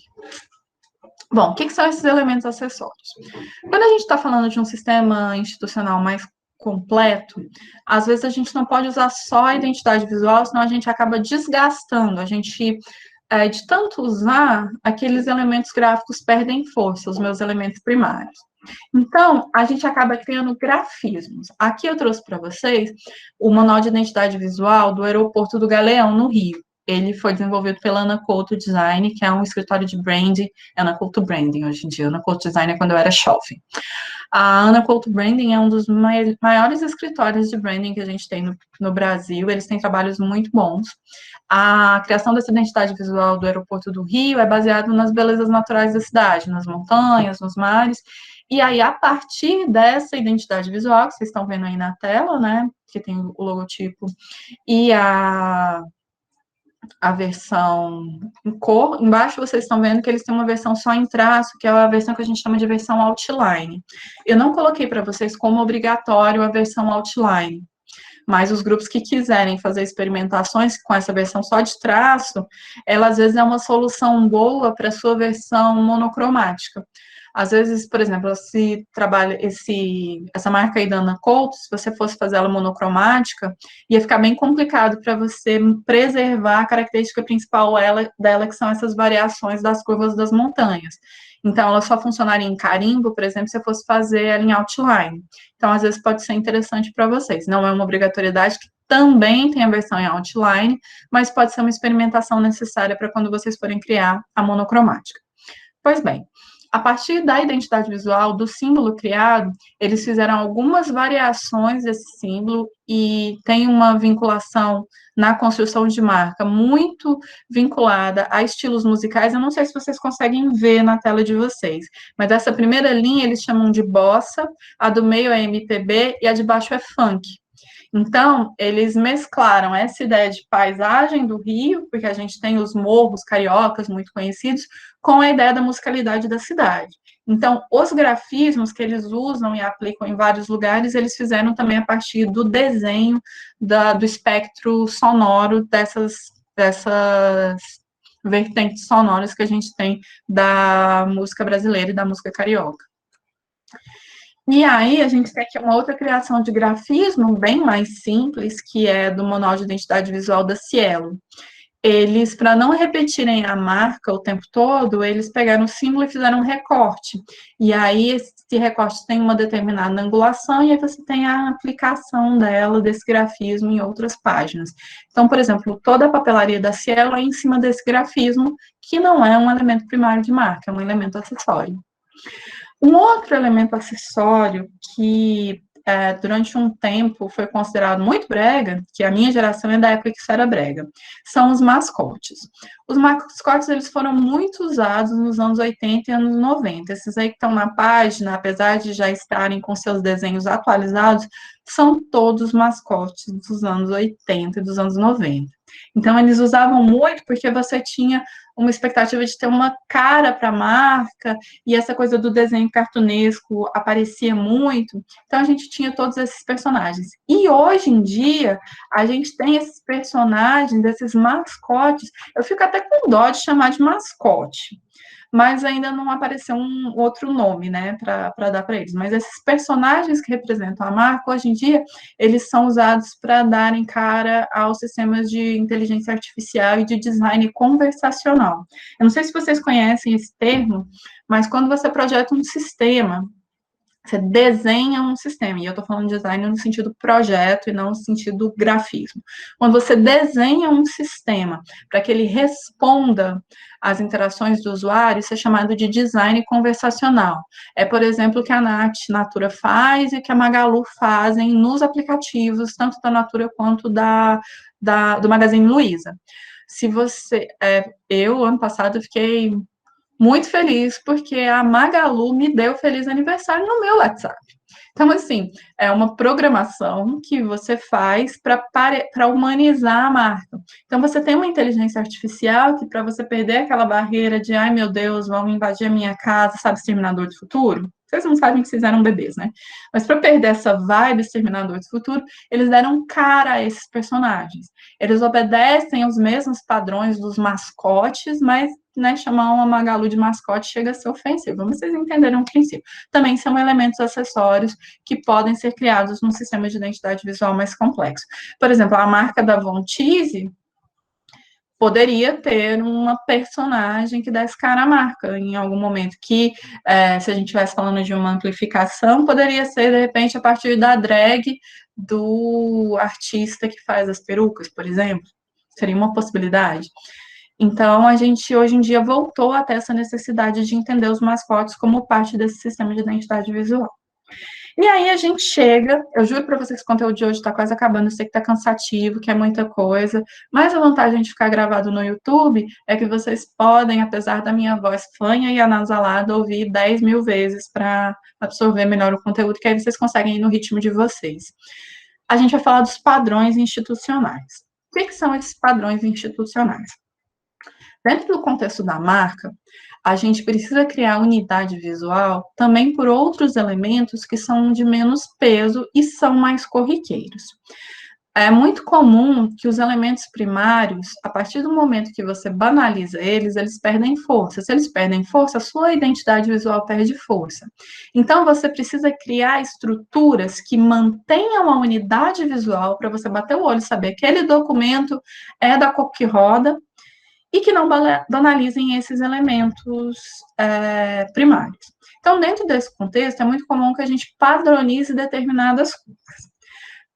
A primeira padronização que a gente vai fazer é a do alfabeto institucional. Essa definição que está na tela está no livro Sistema de Identidade Visual, que faz parte da nossa bibliografia. É um livro de autoria de Maria Luísa Peon, e diz o seguinte: o alfabeto institucional é utilizado para normatizar os textos incluídos nas aplicações, juntamente com os elementos primários. Ele é composto por uma família tipográfica, preferencialmente de fácil disponibilidade e aquisição, que inclua variações de peso. O que são essas variações de peso? Itálico, negrito, pelo menos, e dificilmente esta família tipográfica é a mesma usada no logotipo, mas elas devem, conversar entre si. Então, a Maria Luísa Peon, ela estabelece alguns parâmetros para você escolher essa família tipográfica. Primeiro, tem que existir uma harmonia no uso do conjunto dos elementos primários que você usou. Então, se você tem uma tipografia que é mais geométrica, com quinas mais vivas, por exemplo, como a helvética, é melhor que você escolha uma tipografia que também seja assim. Se você tem um caráter mais despojado, talvez seja mais interessante você partir para uma sans serif, ou partir para tipografias que as terminações sejam mais arredondadas. O segundo ponto é que existe uma descrição com relação aos elementos primários. O que isso significa? Que esse alfabeto institucional, ele é um coadjuvante, ele tem que servir para valorizar os meus elementos primários. Terceiro, a legibilidade aqui ganha muito mais importância. Enquanto numa identidade visual, às vezes se opta por menos legibilidade, ou seja, identificar cada um dos caracteres, para escolher uma tipografia ou um lettering que tenha mais personalidade, que seja mais memorável, o alfabeto institucional ele tem que ser lido, porque ele é pensado para as diversas aplicações. Então, imagina você ter que criar, sei lá, uma embalagem ou uma instrução de uso e a tipografia é ilegível. Ela perde a função. E o teu alfabeto institucional vai ter que prever esse tipo de coisa. Ela tem que estar disponível, ou seja, o meu cliente tem que conseguir pagar ela, ou ela tem que ser gratuita, e tem que ter uma adequação com os conceitos que vai regir todo o seu sistema. Então, ela tem que agregar a imagem corporativa. Se não me engano, foi Diogo que até fez uma brincadeira que ele usa o Google Fontes para garantir que ele não está roubando a fonte de ninguém, né? Então, todo pacote de fonte, vocês vão ver que ele sempre vem ou com um arquivo PDF naquele zipado, ou com um arquivo .txt, dizendo leia-me. Ali tem escrito para que você pode usar aquela fonte. E se você entra em contato com o Type Designer, você consegue comprar. Tem fontes que são caríssimas e geralmente esse preço muito alto tem a ver com algum contrato de exclusividade para o uso daquela fonte, tipo, eu só vendo essa fonte para um grupo de cada segmento. Então, se é de restaurante, só uma pessoa de restaurante pode usar. E isso garante uma certa exclusividade, mas é um preço que se paga. Mas hoje em dia você consegue comprar famílias tipográficas para o seu uso por R$ 200, o que não é nada assim tão exorbitante. Aí aqui a gente tem a tipografia utilizada pela Cielo. Então, ela te apresenta a tipografia institucional, que eles usam a Museu, que é a mesma que a gente usa no LED, por exemplo, e a Museu, ele tem só a Museu, que é essa que tem a terminação, e a Museu Sans, que é a sem serifa. O alfabeto institucional da Cielo só usa essas duas versões. Na do LED, a gente só usa Museu, a gente não usa Museu Sans, mas a gente usa as variações de peso dela, que no caso da Museu é 300, 500 e 700, que aí tem a ver com a espessura de cada uma dessas hastes. E se vocês se vocês não tiverem no celular, se estiverem no computador, talvez vocês consigam ver que no texto tem escrito: a tipografia institucional identifica e uniformiza os textos de peças de comunicação institucional e promocionais da empresa. Trata-se das famílias Museu e Museu Sans, com todas as suas variações de peso. O uso combinado das duas famílias traz personalidade às peças. A Museu Sans, sem serifas, é indicada para textos. Títulos e destaques devem ser compostos pela Museu, que é serifada. Então, repara que eu indico quais são as tipografias para o alfabeto institucional e eu indico o uso. Alguém levantou a mão, quem foi? Diga, Jefferson. Foi eu. É uma dúvida em relação a esses números de peso. É definido por quê? Pelo quê? Por quem criou. Mas qual o critério? Tá, você está falando do nome do peso ou você está falando do número do peso? Do número. O número do peso diz respeito à dimensão de cada um dos traços. Quando você vai construir um type design, você geralmente tem algumas unidades de medida com as quais você trabalha, que são mais padronizadas pelos type designers. Geralmente é pica ou micron. E aí, a partir da quantidade de microns ou picas, que é uma unidade de medida, né, que você tem no desenho daquele traço, é que você determina esse peso. Só que algumas fontes, ao invés de usar este peso por número, eles usam as variações heavy, bold, thin, light, e aí vai ao gosto do freguês, não tem uma padronização. Bolds e blacks são as tipografias mais pesadas, né?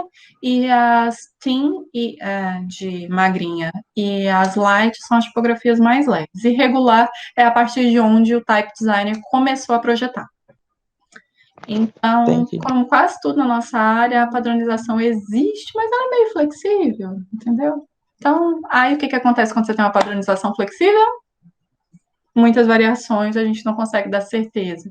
Então, assim, tem umas coisas que a gente briga muito na área de design gráfico, que é quando o pessoal vai fazer prova do ENAD.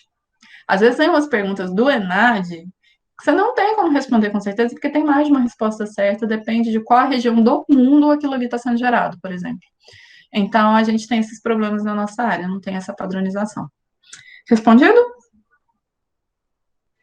Sim. Então, beleza, vamos lá. Aí, a gente tem aqui um outro alfabeto institucional um pouquinho mais elaborado, que é o padrão tipográfico da Vale. Aí, no padrão tipográfico da Vale, ela traz 3 tipografias para cada tipo de elemento. Então, as chamadas e títulos, ela te dá 3 variações da PMN. Nos textos em geral, ela te dá 3 variações da Miriade e na internet 2 variações da Arial.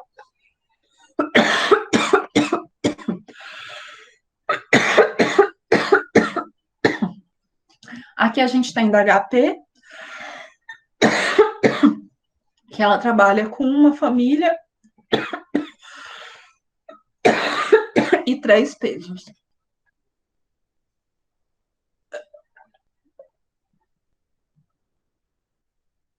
E aqui a gente tem a família tipográfica do SAMU, que também te apresenta a mesma família com 3 variações de peso, e aí trata como alfabeto principal e alfabeto complementar.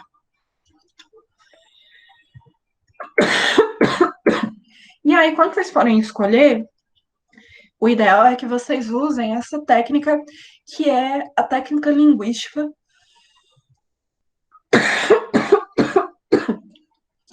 O ruim de eu usar o computador é que eu não consigo silenciar porque está em tela cheia. E aí eu fico tossindo no ouvido de vocês. Mil perdões. O pangrama é uma técnica linguística que ela é utilizada para os tipógrafos para exemplificarem em uma única frase todas as letras do alfabeto. Então, ela é uma técnica muito utilizada nas gráficas para exemplificar como é que estariam dispostos. O pangram vem da frase em inglês, que vocês têm aí, que é a esperta raposa marrom salta sobre o cão preguiçoso, numa tradução mais literal, e a gente tem o nosso bom e velho vovó Kowalski, que é o que a gente usa as letras acentuadas na nossa, como é que fala? Em língua portuguesa.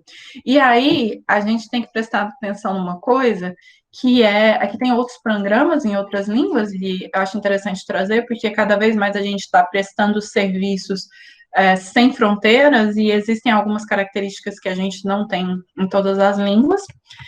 E aí, eu trouxe aqui para vocês, que eu não sei se a Priscila está presente, porque eu acho que ela vai se identificar, que é quando vocês forem escolher a fonte, muito cuidado, que às vezes você se apaixona pela fonte errada e ela não tem acento. E aí, amiguinhos, na língua portuguesa, ela não vai servir para ser sua fonte institucional, ou o teu cliente vai escrever errado para sempre, ou ele vai querer te matar, que é o mais provável. Quem nunca, né? Já bem disse a Val. Aí a gente passa para um outro padrão institucional, que é o padrão de cores.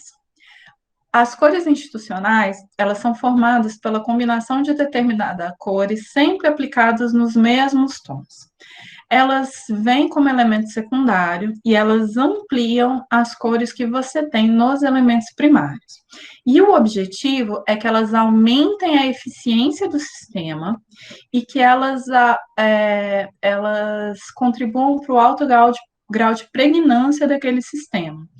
Então, você torna que as derivações elas sejam mais previsíveis, então você projetou esse tamanho aqui de sistema. Se ele tiver que ser ampliado, a partir das cores institucionais, você garante uma unidade visual mesmo para essa ampliação. E aí, para falar nessas cores institucionais, você precisa entender qual é a necessidade do teu cliente. Porque quando a gente está falando de identidade visual, a gente precisa da especificação desses materiais. E esses sistemas de cor, eles variam de tipo de tinta para tipo de tinta. Então, por exemplo, a própria Pantone, ela tem um código de tinta para tinta de impresso, que é a tinta que a gente chama de tinta tipográfica, né? Porque a origem do processo de impressão era impressão tipográfica. Então, você tem o código para tinta gráfica de impresso, o código da tinta para tinta de tecido, o código da tinta para tinta de parede. Então, cada material vai prever um código de cor. E você precisa entender quais são as aplicações que o teu cliente vai usar. Então, por exemplo, se você vai fazer a identidade visual de um hospital, necessariamente você vai ter que ter um correspondente num tipo de tinta de parede específico, que vai ser o que vai identificar uma ala do hospital, por exemplo. Então, eu trouxe para vocês essa imagem. Se vocês já conhecem a imagem, eu queria saber, tem alguém vendo esse vestido em preto e azul? Fala aí no chat pra gente. Tem alguém vendo esse vestido de outra cor que não seja preto e azul? Branco e dourado, obrigado, Lalo. Então, qual que é a cor do vestido? O vestido físico, ele é preto e azul.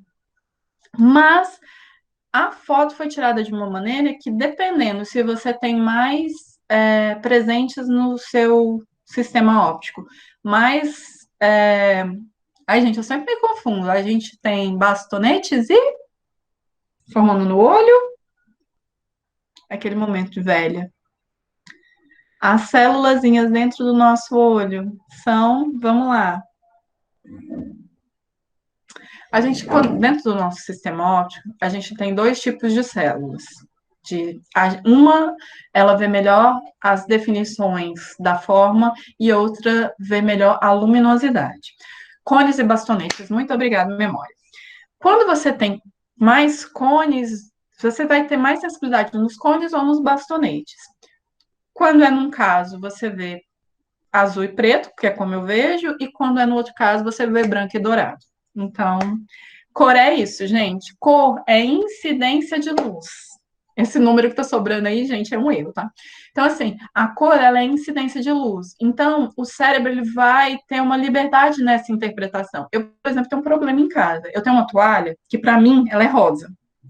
E, por senhor meu cônjuge, ela é cinza.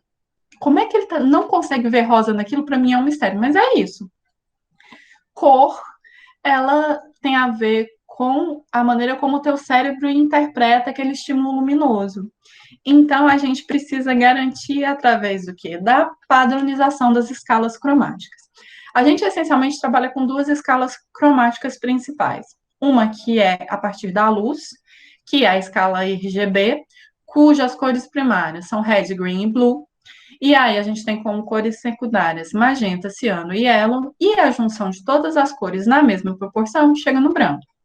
Essa funciona onde? Ela funciona na tela do seu celular, ela funciona no projetor, ela funciona no telão de LED. E a gente tem as cores CMYK, que é a partir das cores primárias ciano, magenta e yellow. Na verdade, a cor primária mesmo, ela é o vermelho, na cor pigmento, mas a indústria gráfica usa o magenta, porque a mistura do magenta com as outras cores, ela funciona melhor. Então, a gente tem dois sistemas de cor. Um que é de luz e o outro que é de pigmento. E a partir disso, a gente trabalha com essas duas escalas cromáticas. Então, a escala RGB, você vai encontrar nos monitores a partir dessas cores primárias. E a escala CMYK, você vai encontrar o que a gente tem no mesmo padrão de composição, que é o que vocês encontram normalmente na impressora já de tinta caseira e nas impressoras a laser mais comuns. Hoje em dia, a gente tem algumas impressoras, né, mais potentes, que elas trabalham com uma variação até... Eu conheço de 6 a 8 cores, mas já ouvi dizer que iam entrar no mercado algumas que são 10 cores. Mas a gente ainda trabalha a partir dessa escala CMYK, que esse ano magenta, yellow e black. Essa variação CMYK é o que a gente conhece por quadricromia. A maioria dos impressos com os quais a gente trabalha, sobretudo os feitos em larga escala, eles trabalham com essas 4 cores, daí o nome quadricromia. Eu eu vou explicar rapidamente, porque vocês veem isso mais profundamente em materiais e processos gráficos. Mas a maior parte dos processos de impressão, eles se dão a partir da junção dessas 4 cores. Vocês estão vendo que tem algumas angulações ali? Você tem aqui no topo da página uma exemplificação que você tem um ângulo de 90 graus e vai mostrando as 4 cores. O que acontece no impresso? Você cria uma malha, que é o que a gente chama de retícula, e a impressão, ela deposita gotículas de tinta nos encontros dessa malha. Quanto mais tinta ela deposita, né, quanto maior a bolinha que ela deposita ali naquele encontro, menos você vê do papel. Então, é por isso que a gente consegue esses percentuais. Vocês estão vendo aí as variações na borboleta e no balão. Vocês estão vendo que tem lugares, vamos falar do ciano, por exemplo. Tem lugares que vocês estão vendo quase branco, tem lugares que vocês estão vendo mais escuro, não é? O que muda aí é o tamanho da bola que foi jogada ali naquela retícula. Aí, para a gente ver essa combinação de cores, porque se todas as 4 cores fossem no mesmo ângulo, a minha retícula, elas iam se sobrepor e eu não ia ver, né? Aí, cada uma dessas retículas, elas têm a malha delas a partir de uma angulação. Yellow é 90, black é 75 graus, magenta é 45, ciano 15. E aí, na hora que eu coloco todas uma em cima da outra, a gente forma as cores dos impressos que a gente vê. Acho que talvez seja mais fácil para vocês verem a partir da borboletinha aí, da borboletinha. Você tem o ciano, o magenta, o yellow e o black, e a partir da interação dessas 4 cores e do fundo branco, que geralmente o papel a gente parte do princípio que ele é branco, a gente tem a formação de todas as cores que a gente vê na borboleta. Quando a gente tem isso no impresso, normalmente eu trago para vocês um conta-ponto, e aí coloco para vocês olharem no impresso. Aí na tela vocês estão vendo agora a exemplificação dessas retículas. Então, vocês têm, é sempre uma malha quadrada que vai ser girada num determinado ângulo para que a quadricromia aconteça, de maneira que existe uma interação entre as 4 cores e o fundo branco. E aí, a densidade de cada ponto, vocês veem nessa exemplificação do quadro de todas as cores, mas tem um zoom aqui no preto mais embaixo. Estão vendo? Então, quando eu falo que eu tenho preto 100%, a densidade de cada uma das bolinhas depositadas na retícula significa que é o máximo de tinta preta que eu consigo jogar ali. Então, eu não vejo fundo. Os 50%, a densidade é só a metade, então eu consigo ver a parte branca do papel, por isso que eu vejo cinza, da interação do preto com o branco, e assim, consecutivamente, nas outras cores aí, na impressão em 4 colorias. Mas por que eu preciso saber disso? Porque eu preciso entender como é que essas escalas de cores funcionam. E aí a gente chega na escala de cor especial. O que acontece? Eu consigo formar qualquer cor, com exceção de alguns metálicos, a partir dessa sobreposição do CMYK. Só que quando eu faço isso no impresso, eu preciso necessariamente de 4 matrizes. A matriz do offset, que é o sistema que a gente mais usa, ela é uma matriz metálica que vai ser gravada hoje em dia numa impressora digital, que a gente chama de CTP, que ela vai fazendo as ranhuras ali na minha chapa. Essa chapa é colocada na máquina, a máquina passa na tinta e pela repulsão de água e óleo, a tinta vai grudar apenas nos lugarzinhos ali que foram marcados na minha CTP e vai passar para o papel. Então, para eu fazer uma impressão em policromia, eu preciso de 4 matrizes. As cores especiais, elas já têm a cor, ela vem misturada de fábrica. Então, eu posso fazer com uma matriz só. Se eu escolher, por exemplo, um roxo desse, em vez de eu precisar usar o magenta, o yellow e o ciano para formar o roxo, e precisar de 3 matrizes, eu resolvo com uma matriz só, que seria a matriz do roxo. Então, elas são previamente misturadas pela indústria. A gente costuma muito falar de cor Pantone, porque é a marca que ficou mais conhecida, mas existem alguns países que a Pantone é tão cara que a gente tem outras marcas que também já vêm misturadas de fábrica, que estão disponíveis na indústria gráfica, mas que vocês precisam entender isso. Enquanto na policromia eu misturo 4 cores, para chegar num tom que eu quero, a cor especial ela já vem misturada de fábrica, então ela não é feita a partir da mistura dessas cores. E aí a gente tem um outro sistema de cor que ele é usado nas aplicações digitais, que é o que a gente conhece por cores X. que elas são derivadas, o nome é derivado do sistema hexadecimal, né, que são com base em 16, portanto a gente teria 16 símbolos, e ela começou a ser usada no sistema HTML, que usava esse sistema hexadecimal de programação. Contemporaneamente a gente tem outras linguagens, mas o sistema de cor ele permaneceu. Então esse código, hashtag alguma coisa que a gente usa até hoje, que a gente consegue ver ali dentro do Illustrator, dentro do Canva, dentro de tudo, ela é uma derivação desse sistema de cor. Então, quando eu vou criar um sistema de identidade visual, eu tenho que especificar a cor do meu sistema, a cor usada, né, a minha especificação, o meu sistema cromático, ele tem que vir trazendo várias escalas de cor. Atualmente, a gente trabalha muito com RGB, porque quase tudo é feito no digital, né? O CMYK, quadricomia, as cores especiais, que a gente vai chamar aqui de Pantone, porque você tem sites da Pantone para você achar essa cor, e o sistema X, que são essas vinculações digitais. Dani, mas o RGB e o X não seria a mesma coisa? Em tese, o RGB é a mesma correspondência. O RGB, ele vai me dar a proporção de red, green e blue. O X, ele já vai me dar o código hexadecimal. Quando você tem televisão digital, é tudo muito parecido, mas ainda são dois sistemas diferentes. A gente vai exercitar RGB, CMYK, Pantone e X, mas eu tenho uma crença que à medida que os sistemas de vídeo forem quase todos migrando para o digital, a gente provavelmente vai parar de usar o RGB. Mas o RGB é muito mais amplo do que o X atualmente, tá bom? Aí, vocês têm que lembrar de uma coisa, vocês estão trabalhando em grupo à distância. O ajuste de luminosidade da tela do celular, do computador de cada um de vocês pode mudar o jeito que vocês estão vendo uma cor, viu? Então, eu confesso que eu não sei como solucionar essa questão. Não quero que vocês se encontrem, pelo amor de Deus. Mas pode ser que mudando de um computador para o outro, a cor mude, viu? Então, não se assustem. Quando, de repente, vocês se encontrarem daqui, sei lá, 6 meses, todo mundo vacinado, amém, irmãos, né? Vocês descobrirem que cada um achava que a marca era de uma cor diferente, tá? Aí, aqui a gente tem essas representações. As escalas cromáticas que a gente tem aqui na marca da saga, a gente tem as básicas, que são CMYK, RGB e X.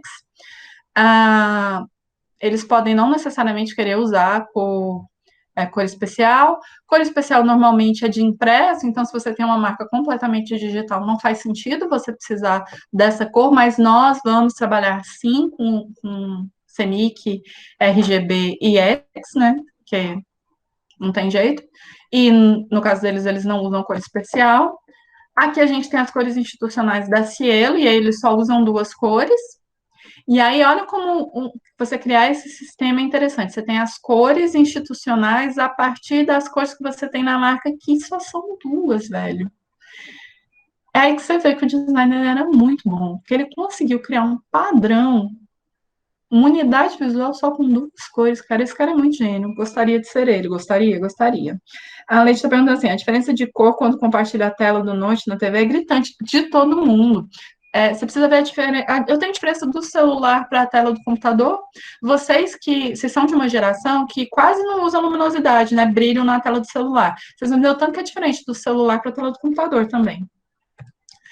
Aí a gente tem aqui as cores institucionais da marca do SAMU, e aí vocês vão reparar. Alguém levantou a mão, diga. Diga, Paulo. Eu fiquei só para tirar uma dúvida que eu vi entre RGB e o X. Acho que é no slide anterior. Não. Acho que é anterior ao anterior. Aí tá escrito não, o próximo. RGB. Não, o próximo, na frente. Frente. No meu caso é lado. É isso aí. Aí tá escrito RGB, reprodução em vídeo, e Hexa, que é código de cores HTML e web. Aí, isso. Como assim? A diferenciação, tipo, o RGB é para... O que acontece? O RGB é a luz que o seu monitor entende. O X é o código que a programação HTML entende. Então, o site ele é veiculado via vídeo. Então, a cor que você está vendo, ela vai ser misturada a partir das linhas do seu monitor. Essas linhas são red, green e blue. Lembra quando você era criança que você chegava o nariz assim perto da televisão, que aí você via as linhazinhas, que hoje em dia a gente não consegue ver pela quantidade de linhas que a gente tem nas TVs HD? Então, o que você está vendo agora no seu monitor, ele é RGB. Só que quando você vai para dentro de um site, para um aplicativo digital, aquele aplicativo ele é programado. Essa programação é uma linguagem e ela entende um tipo de fala. Essa fala, que ele entende que aquilo é cor, é pelo código X. Então, são apenas os lugares onde ela é entendida, entendeu? Ou não? Ok, entendi. Mas deu para entender mesmo ou ficou confuso? Não, entendi. O X é uma programação, é tipo uma informação para que se reproduza uma cor. Isso, originalmente criado em código HTML, mas que foi reproduzido nas outras linguagens à medida que elas foram evoluindo. Certinho? Beleza, obrigado. Então, aí aqui, se vocês repararem, eu não sei se dá para vocês lerem, que está escrito película reflexiva e tinta automotiva nas duas últimas linhas da tabela. O que acontece? Como é um sistema de identidade visual da SAMU, e você tem que adesivar, né, as ambulâncias, você tem que pintar os carros da sua frota, porque ao contrário de uma marca que tem um carro que a gente podia adesivar, a gente está falando da SAMU, né? Esse sistema nacional, padrão nacional.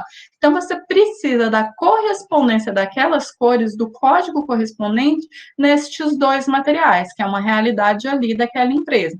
Então, ela vai para além do básico. Você tem a escala Pantone, você tem o CMYK, você tem o RGB, mas você também tem a especificação de película reflexiva e de tinta automotiva. Esse padrão cromático que vocês estão vendo, que é bastante extenso, ele faz parte de um projeto de TCC. Nele, a autora fez todo o sistema de identidade visual e de sinalização do Hospital São José. E aí, como o sistema dela foi criado a partir de uma sistemática de cores, ela tem um nome para cor, o código Pantone, a tinta automotiva, o adesivo vinílico, e quando essa cor é replicada nas paredes, ela também tem a correspondente da vinil.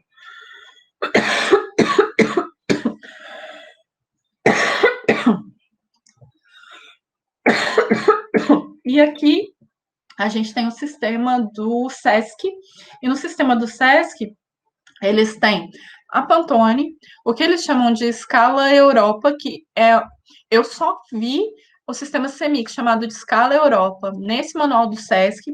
Confesso que é uma ignorância da minha parte. Eu não sei se de fato em algum momento se chamou o sistema CMYK de escala Europa, mas é assim que ele aparece no manual do SESC. Aí ele tem cor luz, que é o nosso RGB, WebSafe, que é o nosso sistema, né, X, e aí ele tem o adesivo vinílico, e o adesivo vinílico, o código da 3M e o correspondente do adesivo vinílico em Pantone. Então, essa fidelidade, ela é garantida pelo detalhamento técnico que você faz do seu padrão institucional cromático. Cada empresa vai ter uma necessidade, e a gente volta para a pergunta inicial da Renata, né? Fazer tudo isso custa dinheiro, então eu preciso entender muito bem a necessidade do meu cliente para não ficar devendo uma informação que ele precisa, mas também não gastar o tempo e o dinheiro dele numa coisa que ele nunca vai usar. Aí, eu vou falar para vocês de mais outros dois tipos de padrão, que é o uso sobre imagem e sobre fundos coloridos. Essas aplicações de identidade visual sobre imagem, sobre fundos coloridos, ela se tornou praticamente mais importante do que aplicações de papelaria hoje em dia, porque a presença digital das marcas é quase que inevitável. Então, é preciso você pensar como aquela marca vai aparecer quando ela tiver que interagir entre imagens. E aí, essa interação, ela pode se dar tanto pela aplicação da marca, como a gente vê aqui na da Prada, que isso aqui é um anúncio, então ela especifica, como ela pode dar a partir de um grafismo. Isso é a identidade visual anterior da Animal Planet, antes da última reformulação, mas eu gosto dela porque ela trabalha com uma máscara de cor e brinca com a transparência da marca, né, da tipografia Animal Planet, e a visualização da imagem. E aí ela cria essa máscara de transparência e opacidade, que eu acho um uso bem interessante, pouco comum até, e ela determina qual é a angulação, qual é a proporção. E aqui a gente tem uma outra que é a partir de uma faixa, né? Ela cria uma faixa que reproduz a angulação que você tem na letra A, que é a letra que faz a face ali, e aí você tem uma determinação. Então, por exemplo, se a gente estivesse falando deste tipo de detalhamento, como é que isso tem que aparecer no seu manual? Eu, Dani, preciso saber qual é a distância da margem até a marca Animal Planet na lateral e de baixo para cima. Eu preciso saber qual é a extensão da faixa, eu preciso saber qual é a altura máxima que eu vou usar na faixa e no Animal Planet, que no caso é a mesma altura. E como é que eu vou saber isso? Vocês vão voltar para a PI3 e vão botar cota nas coisas, de preferência em milímetros, porque é mais preciso, porque normalmente a gente está falando de coisas de menor dimensão, então milímetros e centímetros funciona melhor para a gente. Aí, aqui a gente tem um outro jeito de aplicação de marca sobre imagem. Isso daqui é no Manual de Identidade da Fender, de 2015, né, a Fender marca de guitarras, né, e aí a Fender, ela fala de como é que a marca dela vai aparecer em anúncios. E como o anúncio é quadrado, eu acredito que isso foi pensado já para quando esses anúncios fossem aparecer em redes sociais que usam. Ele não é exatamente quadrado, ele é quase quadrado. Mas é para você pensar em quando esses anúncios vão aparecer. Então, ela estipula uma faixa e a marca da Fender, que a marca da Fender ela vem dentro desse quadrado vermelho, e aí vocês podem ver que aí na lateral ela tem percentuais. Por que ela está falando desses percentuais? Porque se você mudar o tamanho da página, você não está mais preso àquele número 10 milímetros, mas se eu estiver falando de um cartaz, então ela fala a partir de percentuais, são duas maneiras de apresentar. E aí, isso daí é um bom exemplo de página de manual funcional. Ela mostra para mim os alinhamentos, ela puxou setas que me indicam o que é cada coisa, como ela usa cores diferentes para as linhas auxiliares e para as legendas. Para mim fica claro o que é a imagem que ela está falando e o que são indicações que ela está me dando para eu saber como aplicar aquilo sobre imagem. Então, essa página da Fender é um bom exemplo.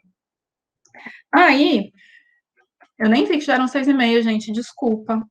Eu posso continuar ou vocês preferem que a gente retome na aula de terça-feira? Porque ainda tem uma carradinha aí de slides. Coloca aí no chat para mim. 1, a gente para, 2, eu continuo. Joga aí no chat só para ter uma ideia.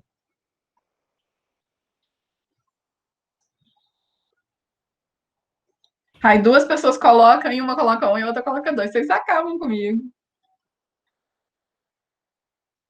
Tá, então vamos fazer o seguinte. Eu vou terminar essa parte de aplicação. Tá faltando aplicação sobre imagem e usos indevidos. Eu vou continuar, na verdade. Então, porque faltam 3 slides, desculpa. Dei esperanças erradas. Se alguém precisar sair, não se acanhe, não vai receber falta, e aí você termina de visualizar isso no YouTube, pode ser? Perdão, gente, o tempo que eu perdi reeditando o arquivo realmente acabou com o meu horário. 1000 perdões. Então, vamos lá. Aí aqui a gente tem outro exemplo de aplicação da marca da Fender, e aí você tem a aplicação em vídeo, que é uma aplicação sobre imagem, que é um padrão que você gera, que com a presença digital e com o uso cada vez mais de redes sociais que usam imagem em som e imagem em movimento, a gente começa a não ter como não pensar em como é que essas aplicações se dão sobre vídeo. Então, vocês podem ver, são 5 segundos da marca Fender, 3 segundos dela dando um fade-in ali, aí aparece, a marca da Fender passa a estar só na faixa pelo tempo que durar o vídeo, e depois você tem 7 segundos com o fechamento da Fender, que, se não me engano, é o endereço do site da marca. Aqui a gente tem outras aplicações sobre imagem, que a gente tem aqui da Dell, e aí eles, na mesma página, eles já colocam aplicações sobre imagem e fundos coloridos, né? Um fundo claro, um fundo mais escuro, aplicações sobre fundos de imagens mais claras e de fundos mais escuros, e as coisas que você não pode fazer com a marca da Dell. E aí você os usos incorretos ou usos indevidos, ela já resolve tudo numa mesma página, como a gente já tinha visto na marca da Uber, por exemplo. E aí a gente chega nos usos indevidos, que é o nosso último tópico de hoje. Esse é uma obra do artista visual Luciano Dremer, um amigo lá do Goiás, que hoje em dia mora na China, que é as famosas distorções de uso de marca. É o que você não pode fazer com a minha marca, porque quem nunca recebeu uma marca esticada dentro de um arquivo de Word não é designer ainda. O dia que você receber, você pedir uma marca em alta, vier um arquivo de Word com a marca distorcida, grudada em JPEG, né, nem PNG, dentro dela, aí você ganhou sua carteirinha de designer. Antes disso, desculpa, não, você ainda é mirim. Ou então você é só feliz. Então, o que são esses usos indevidos? O que você pode, o que você não pode fazer? Você tem alguns usos que são mais complexos, né, assim, mais detalhados, como a gente tem esse no manual aqui no manual do McDonald's, e é importante vocês verem que tem variações. Imagina, né? O McDonald's está no mundo inteiro hoje em dia, nas cidades maiores e nas cidades menores. Então, esses manuais têm que ser muito detalhados, porque o povo despiroca do que vai fazer. Eu adoro contar uma história de uso indevido da marca. Como é que é o nome daquela marca de sanduíche natural que tem ali na Jatiuca? Não é nem de sanduíche natural. DNA Natural. Primeira vez que abri uma DNA Natural aqui em Maceió, foi aquela loja que fica ali na Jatiuca, entre a Amélia Rosa e o Maicai. E eu toda feliz, fui lá comer, né? Quando eu chego no caixa, a marca da DNA Natural é uma helicoidal DNA, né? Feita com a casca de uma laranja. Então, é aquela casca é um restaurante natural, né? Foco em comida mais natural. Então, eles pegaram a laranja, o corte da casca, que é uma coisa natural, e juntaram com a helicoidal do DNA lá, massa, desenvolvimento tranquilo de identidade visual. Quem comprou aquele restaurante, eu não sei, comprou focando numa academia grande que tem ali pertinho do Maicai. Grande e rica. Na época não tinha a ABG, que é uma outra que está por ali. Então focou nessa galera natureba, que malha e tal, vai sair da academia, vai passar por ali, ou o pessoal do escritório. Focou. Quando eu chego no caixa, o pessoal tinha pego aquela marca maravilhosa, tão bem conceituada, do DNA, da laranja, transformar aquilo num, sabe, furacão, sabe, gênio da lâmpada? Colocaram um cara marombado, um desenho porco de um cara muito musculoso, que parece aquele meme hoje em dia que você tem um cachorrinho todo musculoso, desenharam esse cara super musculoso, enfiaram dentro da helicoidal lá da marca do DNA natural e botaram um panfleto no caixa para a gente divulgar a marca. Enquanto boa designer que eu sou, peguei o panfleto, fotografei e mandei para a marca, porque se é franquia, não vamos avacalhar com a marca, porque quando você pensa que não tem espaço para a ideia errada, aparece o espaço da ideia errada. Aí a gente tem aqui da Dell, que ela tem o uso indevido sobre imagem, as distorções de marca, as distorções no uso da marca associado com outras marcas, né? Porque como a Dell, ela monta os computadores, ela tem processador Intel, ela tem... eu nem sei se ela trabalha com outros hoje em dia, mas ela vai ter a placa de vídeo e tal, então, para você representar aquilo, ela te diz como. No manual mais detalhado, ela também fala sobre representação de cards de preço, que hoje em dia é uma coisa que se usa pouco a partir da medida que o e-commerce cresceu. Nem sei se nesse manual ainda tem, mas os manuais mais antigos, então. E é isso. Então, pessoal, a gente tem, na semana que vem, na nossa próxima aula, na terça-feira, às 16h30, uma orientação, e na aula teórica que a gente tem na sexta-feira, a gente vai falar da construção do padrão gráfico, que são as estampas, aplicações em papelarias e ponto de contato de marca. Essas são as nossas atividades assíncronas da semana, lembrando o nosso esqueminha que vocês já estão cansados de saber, e os itens obrigatórios do manual que vocês vão ver depois. Muito, muito, muito obrigada para quem conseguiu ficar até esse final. Desculpem os contratempos aí do fechamento do arquivo que a gente teve. E as pessoas que precisarem sair, desde que já tenham botado o nome na chamada, fiquem à vontade. Pois é, Diogo, é porque eu me confundi, eu me embananei. Foi só 5 minutos. Menos mal, né? Que assim ninguém sofre. Mas, em tese, nossa aula acaba às 18. Porque a gente só tem 1h30 de encontro. Porque você viu o tanto que é cansativo? A gente está aqui desde as 4, 2h35, vocês já devem estar desgastados. Sim, Tá lá no planejamento, senhor. O senhor pode abrir o arquivo lá do Excel que tem escrito. Os nossos encontros são das 14h30 às 18h, 1h30 só pensando no cansaço de vocês. Porque vocês viram essa quantidade de conteúdo? Esse tempo é maçante, é difícil vocês se concentrarem, eu entendo. Então, foi planejado desse jeito. Já estavam lá no grupo do WhatsApp brigando com a Maria Isabel, que ela estava falando que tinha que ter acabado às 18 e eu me empolguei e era 18h30 e não tinha liberado vocês, né? Você estava certa, é isso mesmo. A gente termina às 18. As orientações é que eu não fecho, porque geralmente vocês precisam. Bom, gente, muito obrigada pela audiência, por terem tido paciência nesses 35 minutos a mais de aula. Espero conseguir devolver para vocês o feedback da B1 ainda hoje. E a gente se vê na próxima terça-feira. Qualquer dúvida, estamos aí.